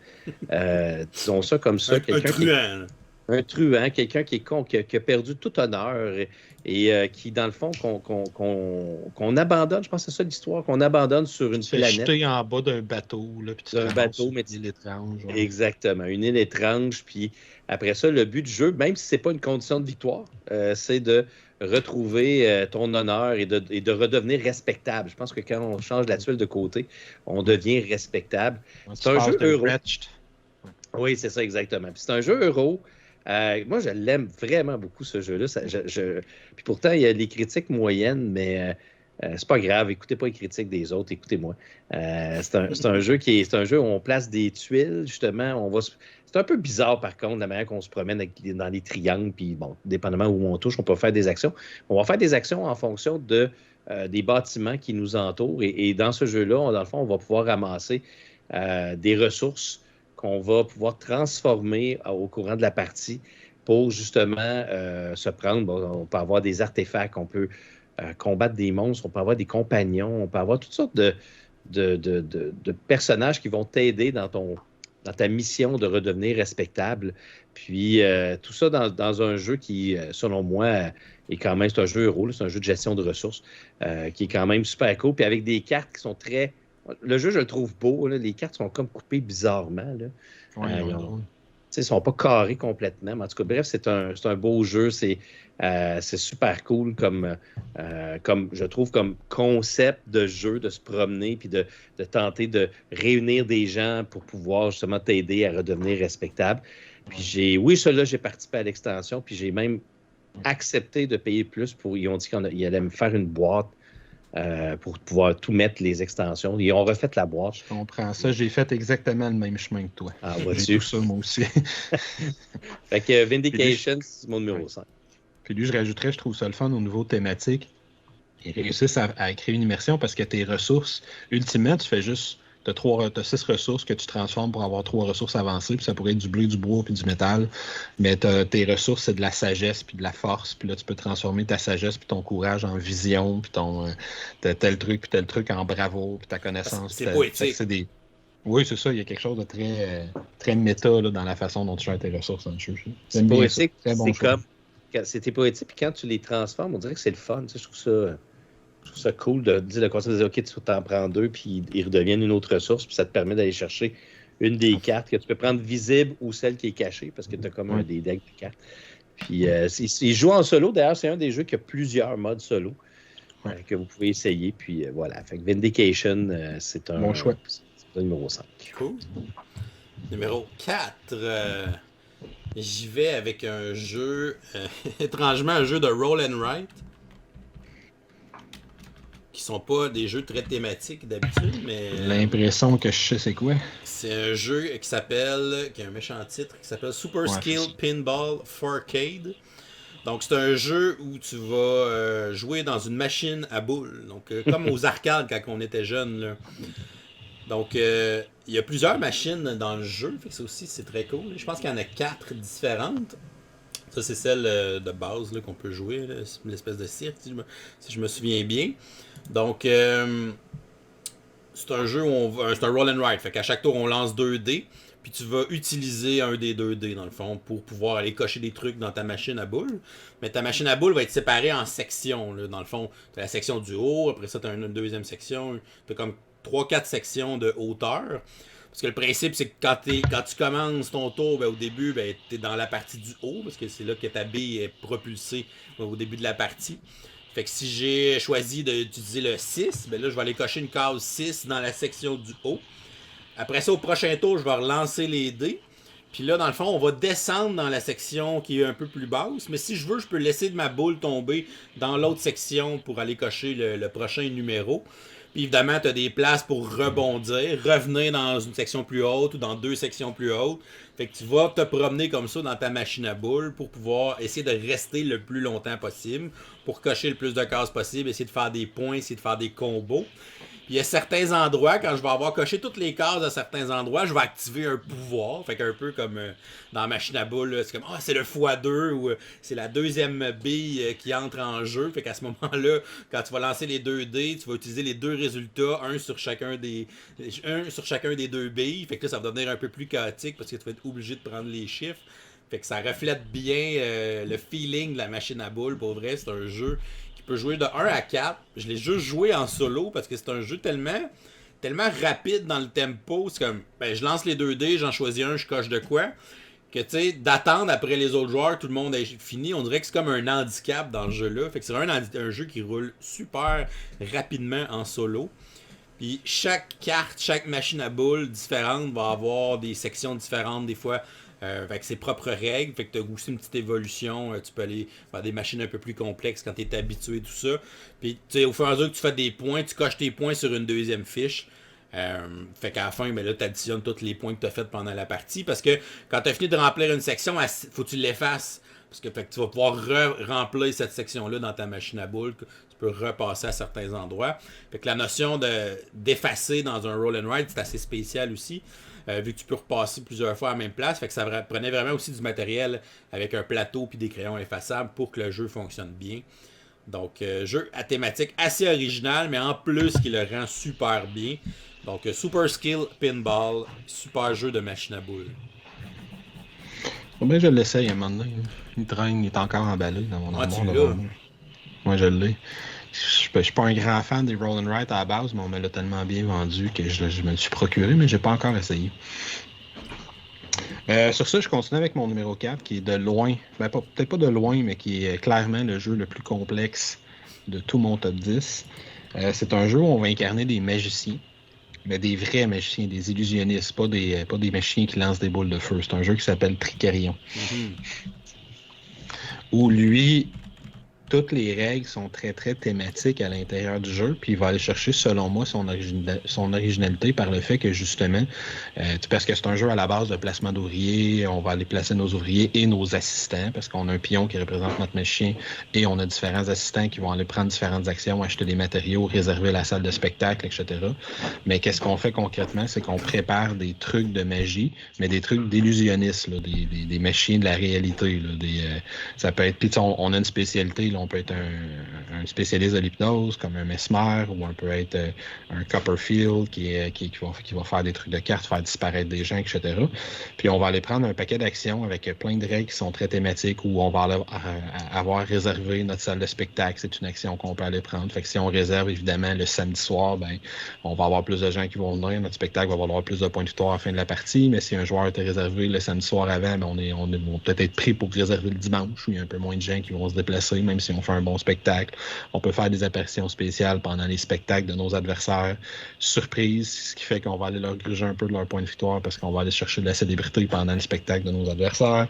Même la façon dont les ressources vont fonctionner dans le jeu, c'est pas simple, mais c'est très thématique, où il y a à peu près 12 ressources dans le jeu, parce que si j'ai besoin de me construire un aquarium pour mon tour, duquel je me déprends voyons, comment t'appelles ça, un gilet, ou en tout cas, là, je ne me rappelle plus du nom, là, j'ai un blanc. Camisole de force.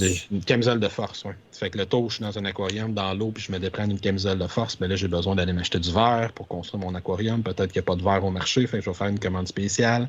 Fait qu'au prochain tour de jeu, il y a du verre qui va rentrer comme ressource dans le marché, que je vais pouvoir prendre des actions pour aller acheter. Fait que tu vas prévoir même ta phase d'achat de ressources. Il faut que tu la prévois 1 ou 2 tours d'avance parce que tu vas faire des commandes pour modifier les ressources qui sont disponibles dans le marché.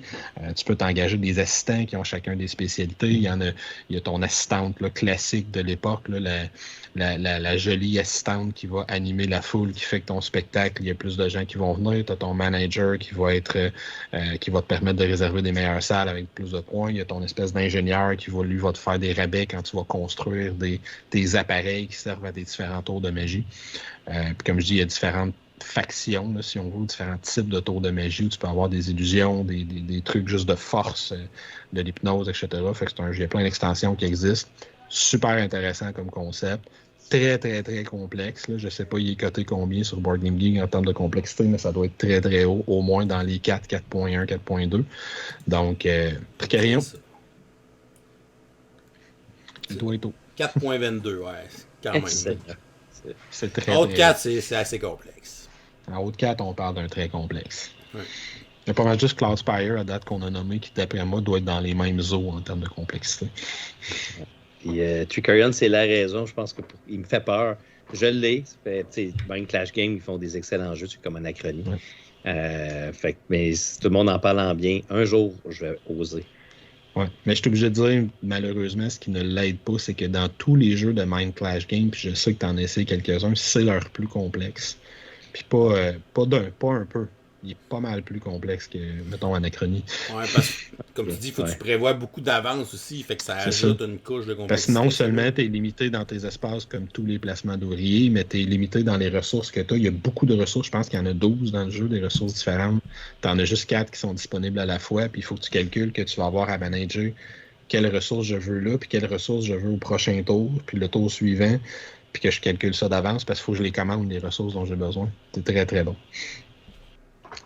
Donc voilà. OK, alors bon numéro 4, moi, c'est un autre jeu que j'ai acheté grâce à LP. Le pire, c'est que j'ai pas fait la continue, toi. Puis ça, c'est à cause d'une de tes vidéos, d'ailleurs, que je l'ai acheté, puis je le regrette pas aujourd'hui. C'est le thème qui est original, pas tant le mécanisme. Les mécaniques ou mécanismes, décidez lequel que vous voulez utiliser, mais qui est dans le jeu. C'est le jeu Unforgiven. Qui est le jeu, dans le fond, où on fait le procès de la gouvernante qui aurait donc accueilli les gens qui ont assassiné Abraham Lincoln. Et c'est un jeu qui utilise énormément, qui imite beaucoup les mécaniques de Seven Wonders Duel, par la façon dont on va aller recruter les cartes, là. Mais qui rajoute quand même ces petites spécificités qui fait que je pense qu'Unforgiven, pour moi, a remplacé Seven Wonders Duel dans sa façon de jouer. C'est sûr que c'est pas un thème qui attire tout le monde, par contre, à comparer de Seven Wonders Duel, qui est plus universel. Mais ce jeu-là, il est extraordinaire. Moi, je le trouve vraiment le fun. Puis c'est un jeu... Le pire, c'est que j'ai hésité entre Unforgiven ou Lawyer Up pour un jeu où on joue, dans le fond, des avocats. Puis celui-là, on sent vraiment le concept de... on essaie de trouver des indices pour essayer de changer l'idée des membres du jury qui sont là, les juges qu'on va donc tasser d'un bord de notre côté ou de l'autre côté, avec un système aussi de dés. Les dés, d'ailleurs, que je trouve magnifiques, sont vraiment super beaux.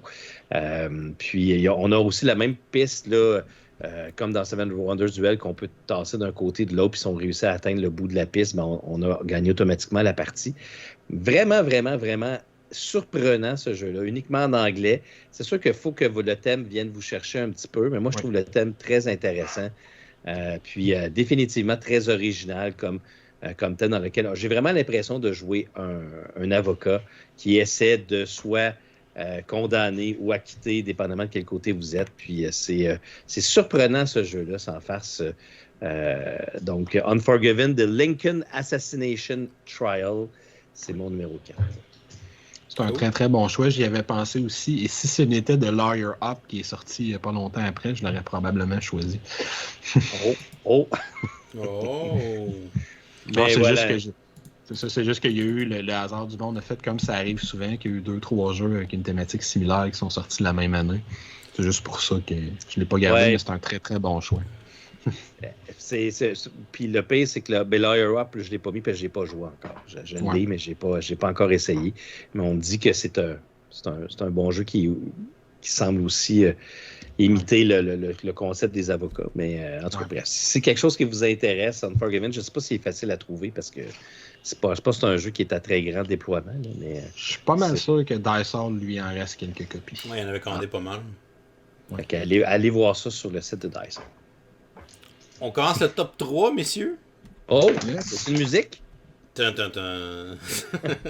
OK. Ça va être mon dernier jeu scientifique, je le promets. Ah, lequel? C'est un jeu qu'on a joué récemment au podcast. C'est j'étais sûr qu'il était là. Génotype, a Mendelian Genetic Games. Donc, c'est un jeu sur les lois de la génétique de Gregor Mendel, pour ceux qui connaissent la science derrière tout ça. Donc, lui, c'était un moine qui vivait dans une abbaye et il faisait des expériences avec des plants de pois.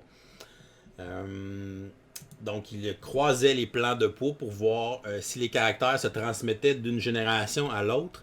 Et c'est en faisant ces observations-là qu'il a réussi à énoncer les premières lois de la génétique. Donc, pour voir comment ça se transmettait d'un parent à l'autre ou les caractères spécifiques, les caractères dominants, les caractères récessifs et toute cette poutine-là. Et quand tu connais les lois de la génétique, tu lis les explications du jeu, puis c'est comme, ok, ben c'est super logique la manière que le jeu est construit. Ok, ça c'est les grilles de Pounette avec qui nous disent la distribution, les pourcentages, que les caractères peuvent se transmettre et tout ça. Donc il y a vraiment, tu sais, oui, c'est super original d'avoir fait un jeu à partir des lois de la génétique, là, c'est assez weird. Mais ça fonctionne très bien et ils sont très bien intégrés à l'intérieur. C'est un jeu de recrutement de dés puis de placement d'ouvriers. Fait qu'on va avoir à placer des ouvriers au début de la partie. Puis dans le fond, au début de la manche, puis les ouvriers vont te donner des trucs. Là. Ça peut te donner de l'argent, ça peut te permettre d'aller chercher des nouvelles cartes de plans de poids, d'aller chercher des cartes d'outils qui peuvent te donner des pouvoirs à utiliser. Puis tu peux aller te donner des priorités dans l'ordre de draft de dés pour le reste de la manche. Là.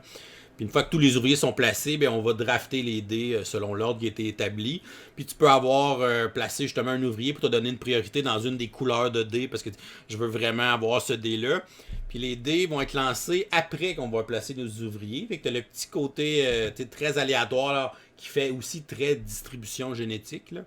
Fait qu'on va lancer les dés puis on va les placer selon le résultat dans les caractères qu'ils représentent.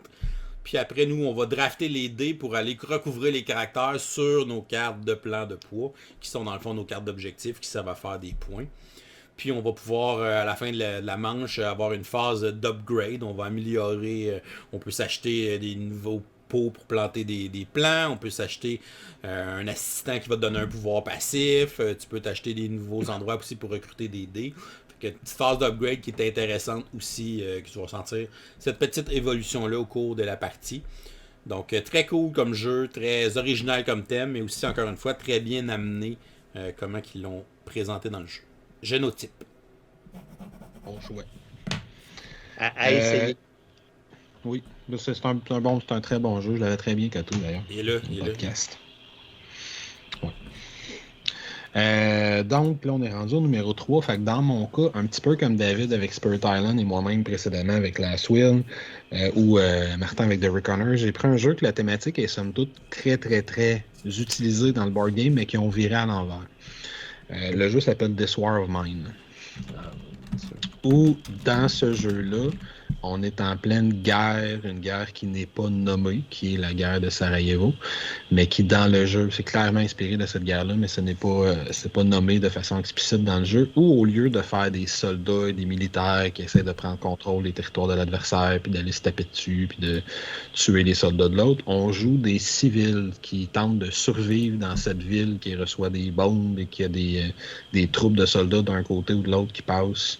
Et on tente de se barricader dans une maison et de trouver des ressources qui nous permettent de passer au travers. Fait que c'est un jeu de survie qui va durer un certain nombre de tours de jeu, qui est en fonction d'un certain nombre de cartes événements qu'on a. Puis à la fin de chaque tour de jeu, on va tourner l'une de ces cartes événements-là qui va annoncer des trucs pour le prochain tour. Puis il peut y avoir des troupes de soldats qui passent, il peut y avoir une maladie qui s'abat sur nous autres, il peut y avoir un feu qui est déclenché quelque part.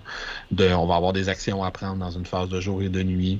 La nuit, on va explorer la ville pour tenter d'aller trouver des restants de métal qui traînent quelque part, puis un bout de plante ou un peu de pansement parce qu'on a quelqu'un qui est blessé.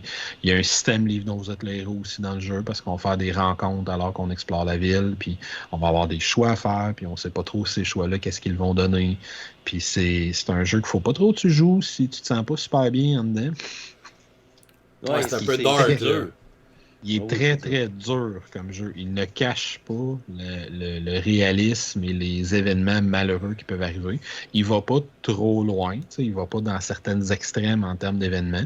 Et il y a une mécanique du jeu qui fait que dans les cartes que tu rencontres, dans le fond, c'est quand tu fais des rencontres, tu vas piger une carte dans un tout petit deck de 4-5 cartes qui est des couleurs. Puis ça détermine la sévérité de l'événement qui peut arriver. Et on te suggère, si tu veux éviter les affaires les plus raides, tu peux enlever telle couleur. Puis tu vas éviter les choses les plus intenses. Mais c'est le genre de jeu où tu peux avoir quelqu'un qui cogne à la porte pendant la nuit, tu as une voix d'enfant qui crie à l'aide, puis là, tu ouvres la porte, puis finalement, l'enfant, il est dans un gang de malfaiteurs qui rentrent, puis qui volent toutes vos affaires, puis qui tuent quelqu'un avant de s'en aller. Ou que tu peux tu peux trouver un survivant que tu aides, mais qui a tellement été déprimé ou qui était tellement malade qu'il est mort de sa maladie pendant la nuit. Fait que c'est un jeu que tu gères la maladie, la dépression de tes personnages, leur folie, leurs blessures. C'est un jeu qui est noir et très, très sombre, mais qui est une très inspirante expérience de jeu. Qui porte à réflexion, qui va mener à des discussions après la partie, mais c'est une expérience de jeu. Les règles sont très simples. C'est un jeu qui est coopératif et qui est un petit peu maladroit dans sa coopération, parce que c'est un jeu où on va contrôler un certain nombre de survivants, mais collectivement. Il n'y a personne qui contrôle personne et tout le monde qui contrôle tout le monde. Fait qu'il n'y a aucune mécanique qui va protéger de certains syndromes comme l'alpha gamer. Mais mis à part ça, c'est un très très beau jeu à essayer, très très bon jeu à essayer, mais très dur. Autant qu'il est difficile à gagner que c'est dur d'émotivement passer à travers. Mais il faut avouer que c'est un jeu solo. Ou à la limite. Oui, vas-y. Mais tu peux jouer avec d'autres, mais entre autres, je pense que le jeu a été pensé pour être joué tout seul. Oui, je pense après ça, ils ont comme rajouté parce que l'aspect. C'est quoi? C'est quand un tour fini, tu passes le livre à quelqu'un d'autre. Je pense que c'est comme ça que dans le fond, c'est que tu as une espèce de livre qui raconte le tour de jeu, comment il se passe. Puis ponctuellement, dans le livre, on dit OK, là, maintenant, tu passes le livre au joueur suivant. Fait que c'est lui qui va s'occuper de cette phase-là dans le tour de jeu. C'est lui qui va prendre les décisions. Mais on discute toujours collectivement de toutes les décisions. Mais c'est ce joueur-là qui prend la décision finale. Mais fait que c'est un jeu qu'il faut, en effet, soit que tu joues seul, soit que tu joues vraiment avec un groupe qui est prêt à vraiment partager toutes les décisions, puis pas avec quelqu'un qui va les imposer. C'est le jeu qui a probablement le pire livret d'instructions de toute l'histoire des jeux de société, alors que les règles sont cachées. Ben là, je pense qu'ils l'ont. Là, tu peux retrouver en ligne les métiers. Au début, je me souviens, c'était caché, il fallait que tu passes à travers. Fait que quand tu rejoins 2 mois après, t'es comme Colin, c'est vrai, il faut que je retourne dans. Oui, parce qu'ils ont voulu faire un système où tu apprends les règles en jouant, mais ce qui fait qu'ils ont mis des règles dans le livre d'aventure. Où tu te rappelles pas nécessairement c'est où que tu as vu cette telle règle. Mais là, ils l'ont consolidé dans un fac que tu peux télécharger. Ça aide beaucoup. Bonne idée. Fait que voilà, c'était mon choix numéro 3, This War of Mine. Qui d'ailleurs va être, parce que c'est basé sur un jeu vidéo, puis la compagnie qui a fait le jeu vidéo, Frostpunk, qui va sortir aussi en jeu de société très bientôt. Qui semble avoir exactement le même feeling. Fait que j'ai l'impression que ça risque de le tuer dans un univers plus fantastique, fait que peut-être plus facile d'approche parce que ça touche moins de gens. Mais c'est ça. C'est un excellent jeu vidéo, Frostpunk. Mais This War of Mine aussi. Mais... OK, bon choix. This War of Mine, c'est le seul jeu que j'ai eu une larme en prenant une décision. Fait que je te dirais à quel point c'est dur. Ouais. Bon, je vais y aller pour mon numéro 3, c'est beaucoup plus joyeux comme thème. Écoute, c'est Patchwork. Écoute, qu'est-ce que tu veux que je te dise? Une petite courte pointe. C'est un jeu où il faut que tu fasses une courte pointe. Y a-tu quelque chose de plus...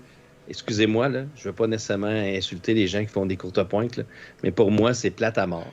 De toute façon, c'est pas que c'est plate, oublie ça, j'aurais jamais le talent de pouvoir faire ça. Donc, mon Dieu. C'est une version 3D, encore une fois. Il y a des belles affaires version. sur Board Game Geek. Hein? C'est incroyable, Il y a du monde gens. vraiment très motivé. C'est OK. Ça ressemble plus Alors, à ça. Oui, c'est ça. Fait que c'est un jeu de draft de pièces de Tetris, appelons ça comme ça. Ou comment on appelle ça? En fait, des Polo Mini Monino? Polio.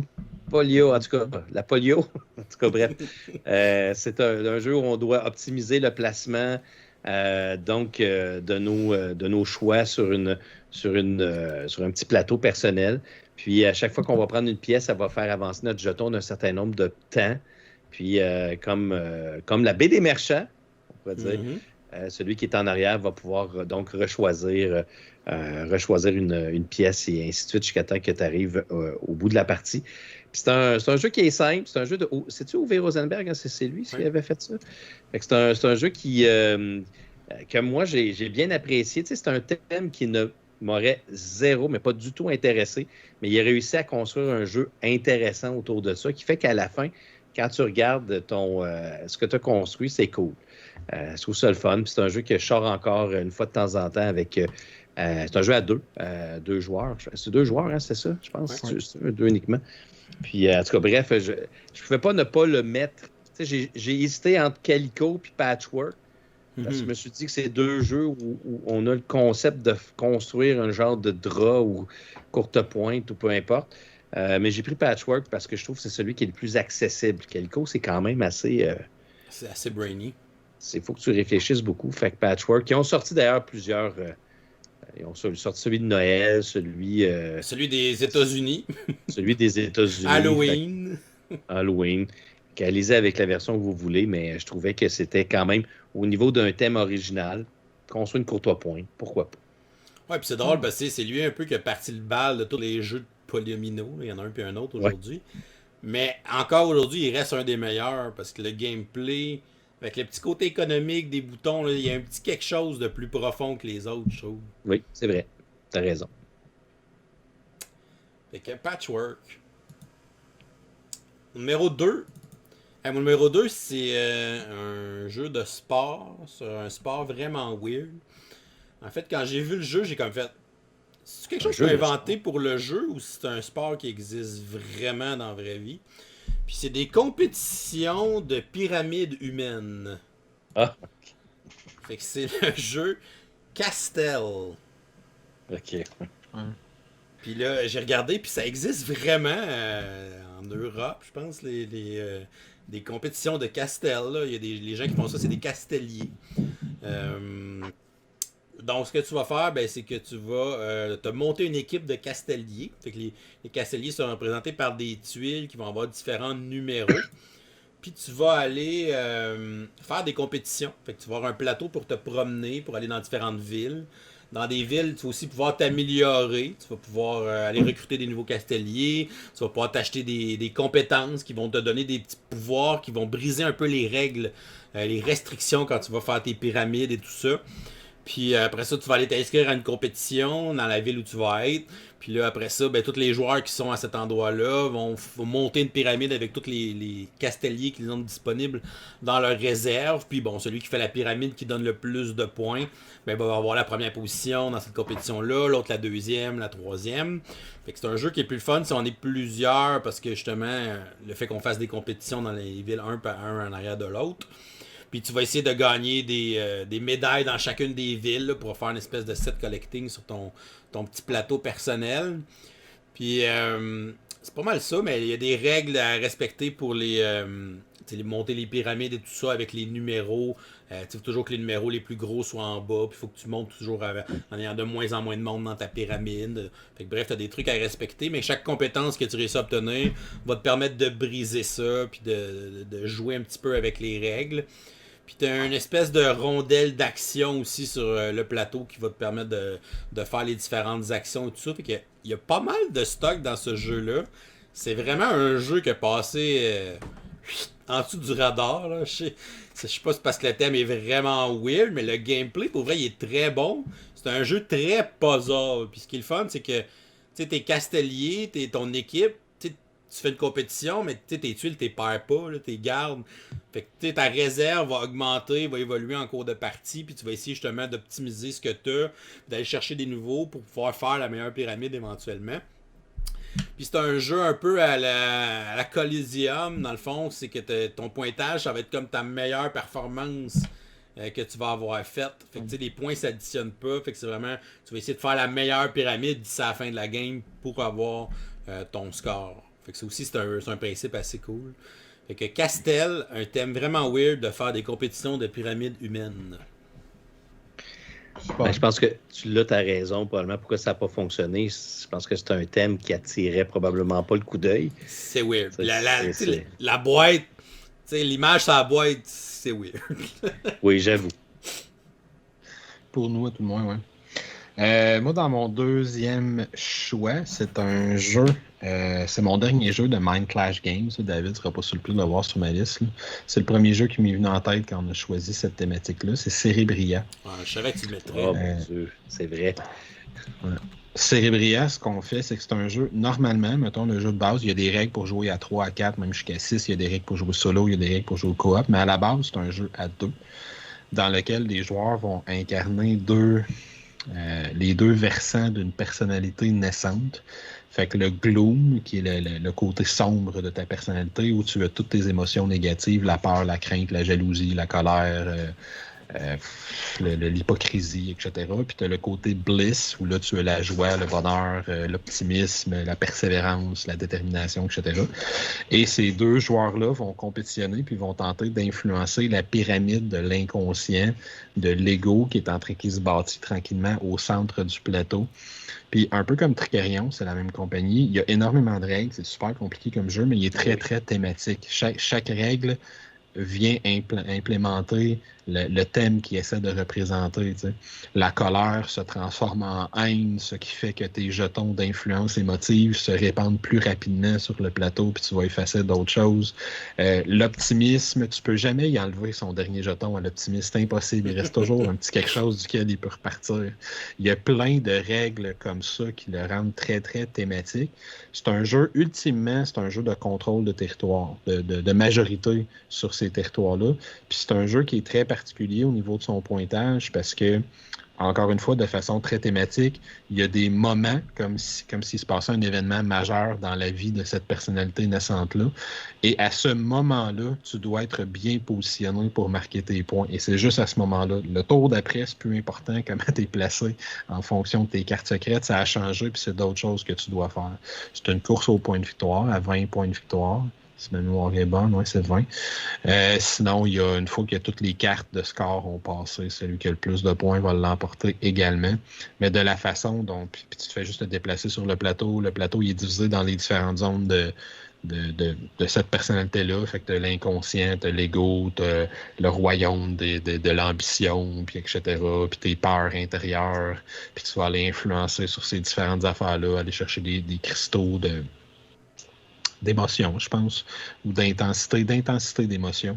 Fait que tu vas placer des cartes qui représentent les différentes émotions dans ces différentes sphères-là de la personnalité. Tu vas aller augmenter l'intensité de ces cartes-là en essayant d'éliminer les émotions de ton adversaire. Fait que négatif si toi t'es positif ou positif si toi t'es négatif. Puis tenter d'aller construire cette pyramide-là avec du très très beau matériel en plus. Là, fait que ça aide à l'immersion. Fait que mon choix numéro 2 de Mind Clash Game, le même auteur, soit dit en passant, que Tricarion. Fait que quelqu'un qui a probablement beaucoup d'imagination. Ouais, vraiment. Cerebria, The Inside World. Qu'on parle d'un 4.31, mine de rien, sur Board Game Geek, j'ai vérifié. Je trouve Tricarion plus complexe quand même, personnellement, que Cerebria. Mais... Si c'est ton numéro 2, j'ai hâte de voir ton numéro 1. Parce que, en termes de thème qui est hors de ce monde. Ouais, ça c'est assez cool. On s'entend que t'es. Puis Cerebria, c'est un excellent jeu. Puis, c'est vraiment super bon. J'ai joué en solo, puis ça se joue bien aussi en solo. Première partie il est sorti cette année en français aussi. Oui.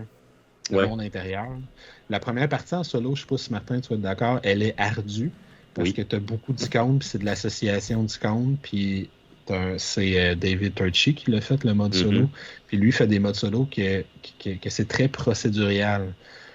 Voici comme la liste des 18 affaires qu'il peut vouloir faire avec cette action-là. Fait que, est-ce qu'il peut faire 1? Non. Est-ce qu'il peut faire 2? Non. Est-ce qu'il peut faire 3? Non. Est-ce qu'il peut faire 4? Oui, il fait ça. Arrête son action-là. Après ta première partie, une fois que tu as saisi comment il fonctionne, ça fonctionne super bien. Je suis d'accord, là, c'est super fluide, mais il est pas facile à prendre. Non. Quand tu dis 4.31 sur 5, il faut savoir dans quoi on s'embarque.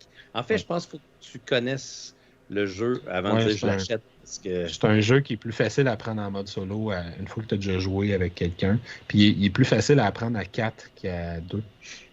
Parce qu'à 4, c'est que tu vas jouer chacun un esprit ou une émotion particulière. Tandis qu'à 2, si tu veux jouer le vrai jeu, il faut que tu en contrôles 2, ce qui n'est pas super facile. Alors, ça, c'est nos amis de Mind Clash Game qui aiment ça, faire des jeux un petit peu plus complexes. Moment numéro 2, ça va un petit peu avec le thème de Rick Connors de Swarmine. C'est un genre de thème qu'on vire à l'envers un petit peu. C'est le jeu qui s'appelle A War of Whisper. Qui est un jeu de guerre, mais au lieu qu'on contrôle directement et concrètement dans le fond, les armées qui vont s'affronter, nous, on va plutôt contrôler les espions qui vont travailler pour différents royaumes et qui vont manipuler les différentes armées pour remplir certaines conditions qui sont souvent évidemment des conditions cachées. Par rapport à nos adversaires. C'est un jeu que j'ai joué à quelques reprises et que j'aimerais donc d'avoir les figurines. C'est la version Kickstarter, désolé Martin. Je le sais, moi j'ai la version avec les cubes, mais ça fonctionne quand même très bien avec les cubes. C'est un jeu qui est étonnant, qui est vraiment cool parce que tout le monde travaille ensemble dans un but caché. Là. On a nos buts cachés, mais on va vraiment travailler pour bouger les armées dans certains territoires parce qu'on veut justement répondre à certaines de nos missions, mais en même temps, les autres peuvent nous nuire ou même nous aider en fonction de ce qu'ils vont faire. Donc, puis évidemment, le fait de placer des unités à certains endroits, bien, ça peut changer notre façon de vouloir justement interagir avec ces unités-là. C'est un jeu qui va vraiment à l'encontre de ce qu'on est habitué. On a grandi avec Risk, puis là, on bouge nos armées dans un certain territoire dans le but de complètement détruire une autre armée, mais c'est pas ça cette fois-ci. On peut vraiment bouger n'importe qui. C'est un jeu qui est très, très le fun. Puis, qui est quand même... moi, j'ai joué à 3 joueurs quand j'y ai joué. Puis, ça fait ça fait une façon différente de faire la guerre qu'on n'est pas habitué dans les jeux de société. Puis, c'est un jeu-là qui, je pense qu'il va y avoir une extension ou il y a un reprint, je ne me souviens plus. Qu'est-ce qui va sortir? Des fois, je suis perdu un peu dans toutes les Kickstarter qui ressortent. Mais en tout cas, si vous avez la chance d'avoir la version Kickstarter, allez-y. Mais la version avec les cubes est vraiment pas chère. Ouais, ça marche quand même. C'est accessible, mon côté prix. Oui, tu sais, c'est pas nécessaire d'avoir des des belles figurines pour jouer à ce jeu-là. Mais vas-y, War of Whispers, c'est mon numéro 2, puis c'est vraiment un jeu qui est très intéressant si vous aimez les types de jeux de guerre, mais vous allez la faire différemment. Ouais, ça va être essayez. Ouais. Et on est rendu au numéro 1, le dernier. Donc, le jeu avec le thème le plus original. On n'a pas eu de crossover encore. Non. Je te confirme que dans mon cas, il n'y en aura pas. Moi, ça me surprendrait aussi. Moi, c'est Role Player, les gars. Wow! Je me doutais aussi qu'il serait là. Role Player. Le thème du jeu, c'est de construire un personnage de Donjon Dragon. C'est assez original, ça? Oui. C'est tellement de base qu'avec les extensions, ils ont tout amélioré après. Ouais, mais ça, c'est une bonne chose. Fait que dans le fond, c'est un jeu de draft de dés. Fait qu'à chaque tour, on va choisir un dé, puis on va le placer dans un de nos 6 attributs, là, soit en force, en dextérité, en constitution, en intelligence, en sagesse ou en charisme. Puis dans le fond, l'addition de tes 3 dés dans ton attribut, ben, ça va te faire ton chiffre pour cet attribut-là sur 18, comme des personnages de Donjon Dragon. Puis selon la classe de ton personnage, ben, tu vas avoir des objectifs. Donc, si je suis un guerrier, ben, il va falloir que j'aille peut-être 17 de force et plus. Mais si je suis un magicien, ben, la force, peut-être que c'est 9 et plus, pas super important pour mon personnage. Il faut quand même que j'aille un certain minimum. Fait que tu vas faire des points comme ça. Tu vas faire des points aussi avec les couleurs des dés. Donc, tu vas avoir des objectifs de couleurs. Donc, de mettre un dé bleu à tel endroit, un dé rouge à telle place. Fait que tu peux faire des points avec ça qui représentent ton background de personnage. Tu vas avoir ton alignement où tu vas avoir un petit cube qui se promène sur ta carte d'alignement. Puis où il finit à la fin de la partie, ça peut te donner des points aussi. Et tu vas aussi aller acheter des objets au marché. Donc, tu vas acheter des items. Tu peux acheter des compétences aussi que tu vas pouvoir utiliser qui vont te permettre de manipuler les dés ou d'activer certaines choses. Tu peux faire des collections d'armure pour marquer des points. Tu peux avoir des objectifs qui vont te donner des points. Tu peux avoir un objectif, c'est genre un trait, d'avoir des statistiques qui sont en bas de 6 à la fin de la partie. Mais lui, il va te donner des points. J'espère d'ailleurs que c'est ça qu'il y a eu comme objectif, parce que ça va pas super bien. Parce que son personnage est pourri présentement. Mais c'est clair qu'il y a cet objectif-là. Fait que, même si tu as des petits dés, il y a une façon de faire des points si tu réussis à avoir les bons traits et la bonne combinaison. Fait que le principe du jeu était vraiment cool. Il manquait un petit quelque chose peut-être avec le jeu de base qui a été corrigé avec les extensions qui ont amené le principe de combattre des minions et de combattre un espèce de boss à la fin qui rajoute un beau climax dans le jeu puis vraiment le fun. Donc c'est un jeu, tu sais, c'est super méta là, comme thème. Là. Si t'as joué à Donjon Dragon, t'as fait des jeux de rôle dans ce style-là, tu vas être comme hey, c'est débile comme thème de jeu, je veux l'essayer. C'est sûr que c'est un peu plus niché, puis si t'as pas joué à des jeux de rôle, tu vas comme faire bah, tu sais, c'est un casse-tête de dés. Là. Tu peux avoir du fun à le jouer, mais tu vas moins accrocher, je pense, que les gens qui viennent du domaine du jeu de rôle. Donc, pour moi, c'est un des thèmes les plus originaux qui a été fait dans le jeu de société. Puis, je suis content de voir que ça aussi, c'est un jeu qui a lancé une petite compagnie aussi sur Kickstarter, puis qui a grandi avec les années. Puis, ils ont sorti plusieurs jeux dans le même univers de role-player. Puis là, prochainement, justement, ils sortent l'espèce de gros jeu narratif avec Role-Player Adventure que tu vas pouvoir prendre tes bonhommes de Role-Player. Exactement, tu vas pouvoir jouer une game de Role-Player, importer ce bonhomme-là dans Role-Player Adventure, puis jouer à l'autre jeu avec le personnage que tu as créé. Fait que ça va un peu boucler la boucle de dire on a un jeu pour construire un personnage, maintenant on te fait un jeu pour aller utiliser le personnage que tu as construit. Fait qu'une belle continuité avec ça. Donc, mon numéro 1, Role-Player. Ce qui est drôle avec ce jeu-là, là, c'est que moi, j'ai vraiment pas aimé la première boîte. Là. Ben, comme tu as dit, c'est pas que j'ai pas aimé le jeu, c'est que je trouvais tellement qu'on passait du temps à créer un personnage, mais qu'à la fin, ça servait absolument à rien. Puis je trouvais ça tellement plate. Puis j'étais prêt à le mettre totalement de côté puis de dire c'est fini, je joue plus jamais à ce jeu-là. L'extension, pour moi, l'a sauvé. Moi-même, il faudrait qu'il sorte Role Player avec l'extension ensemble. Là, ça devrait aller. Puis ils en ont sorti une autre extension aussi. Ouais, Familiar and Familiar. Qui rajoute des affaires super cool. Puis là, Role Player Adventure, ce que je veux dire, c'est que là, j'ai tout. Fait que le premier, j'ai vraiment pas aimé, mais je finis par avoir tout, dont Role Player Adventure, que j'ai hâte de pouvoir justement partir mon personnage puis de l'amener probablement dans les aventures. J'ai hâte de le recevoir. On devrait le recevoir cet automne si tout va bien. Fait que, moi, je trouve que c'est un des plus beaux retours. Ça serait un beau top 10 à faire, ça, les retours. Des comebacks, des jeux que tu n'as pas aimé à la première game, mais que tu as appris à aimer. On tient quelque chose. Des jeux qui sont sauvés par une extension. Ouais, sont sauvés. Oui, ça aussi, c'est pas pire. Super. Fait que si je continue avec mon dernier choix, je sais que Martin avait hâte de savoir c'était quoi. C'est probablement de tous mes jeux, c'est le thème le plus simple. Mais c'est un thème qui est, selon moi, sous-exploité dans les jeux de société. C'est la version gamer de Destin.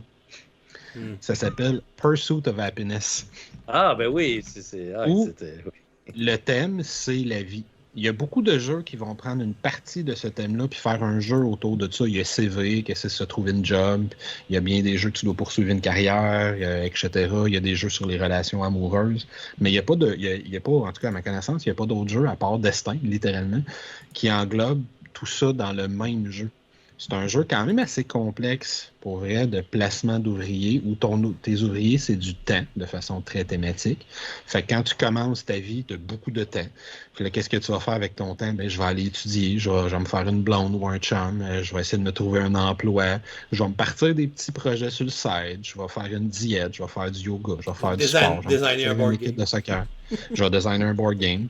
Fait que grosso modo, c'est que tu vas aller drafter des cartes. Tes cartes représentent les différentes les différentes avenues que tu veux que ta vie prenne.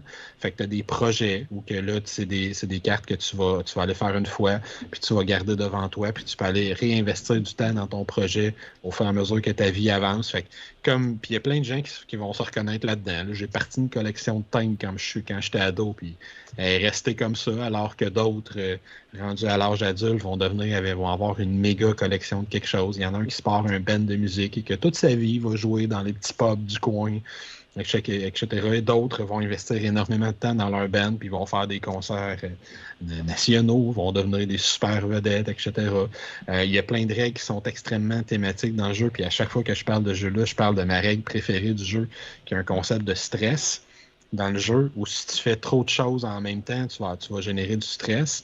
Et il y a certains types de cartes que si tu les gardes trop devant toi du même type de carte, ça va aussi générer du stress. Fait que si j'ai 3 jobs puis 2 blondes, ben je vais faire beaucoup d'argent, mais je vais arriver très, très stressé le soir à jongler entre mes 3 familles clandestines. Ça. C'est quelque chose d'extrêmement stressant à gérer. Ce qui est tout à fait thématique. Fait que à chaque fois que tu expliques cette règle-là à quelqu'un, OK, si tu as une carte d'emploi, puis une carte de blonde, puis une carte de projet, ben, si tu gagnes une 4e carte d'un de ces 3 types-là, vu que tu as 4 choses qui prennent beaucoup de temps, ça génère du stress. OK, enregistré. Par contre, même si c'est juste 2 cartes, si tu as 2 cartes de blonde, même si tu ne dépasses pas 3, ça génère automatiquement du stress. Parfait, c'est tout à fait naturel. C'est très stressant d'avoir 2 blondes. Fait que, tu sais, toutes ces règles-là, puis tu sais, quand tu avances en âge, quand tu arrives dans la fin de ta vie, tu vas prendre moins d'actions parce que tu as moins de temps, tu es moins en forme. Puis tu vas avoir des cartes où tu peux prendre ta retraite de ton emploi, ce qui te génère des revenus pour continuer à entretenir les objets et les possessions que tu as. Puis tous les chemins peuvent mener à la victoire. Fait que tu peux avoir mené une vie sans possession, avoir voyagé partout dans le monde, sans avoir eu de famille fixe. Tu peux avoir eu une grosse job.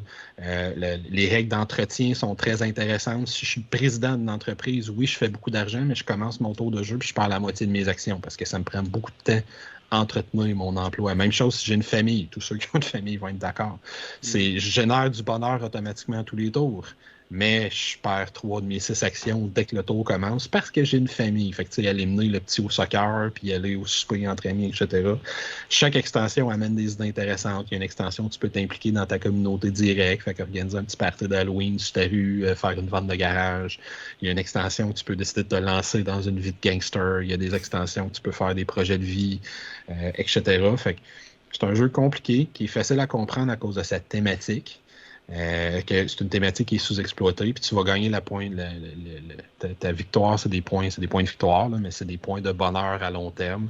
Puis c'est grosso modo l'espèce d'héritage que tu laisses autant ton héritage peut être financier, économique et matériel, autant ton héritage peut être au niveau des valeurs et des émotions que tu laisses à tes héritiers. C'est ça qui traduit ton bonheur à long terme. Fait que c'est un excellent, excellent jeu. C'est une super belle trouvaille, puis c'est un thème qui, selon moi, n'est pas du tout exploité, en fait, dans l'univers du board game avancé, si on veut. Donc, mon choix numéro 1, la poursuite du bonheur. Nice. Excellent jeu.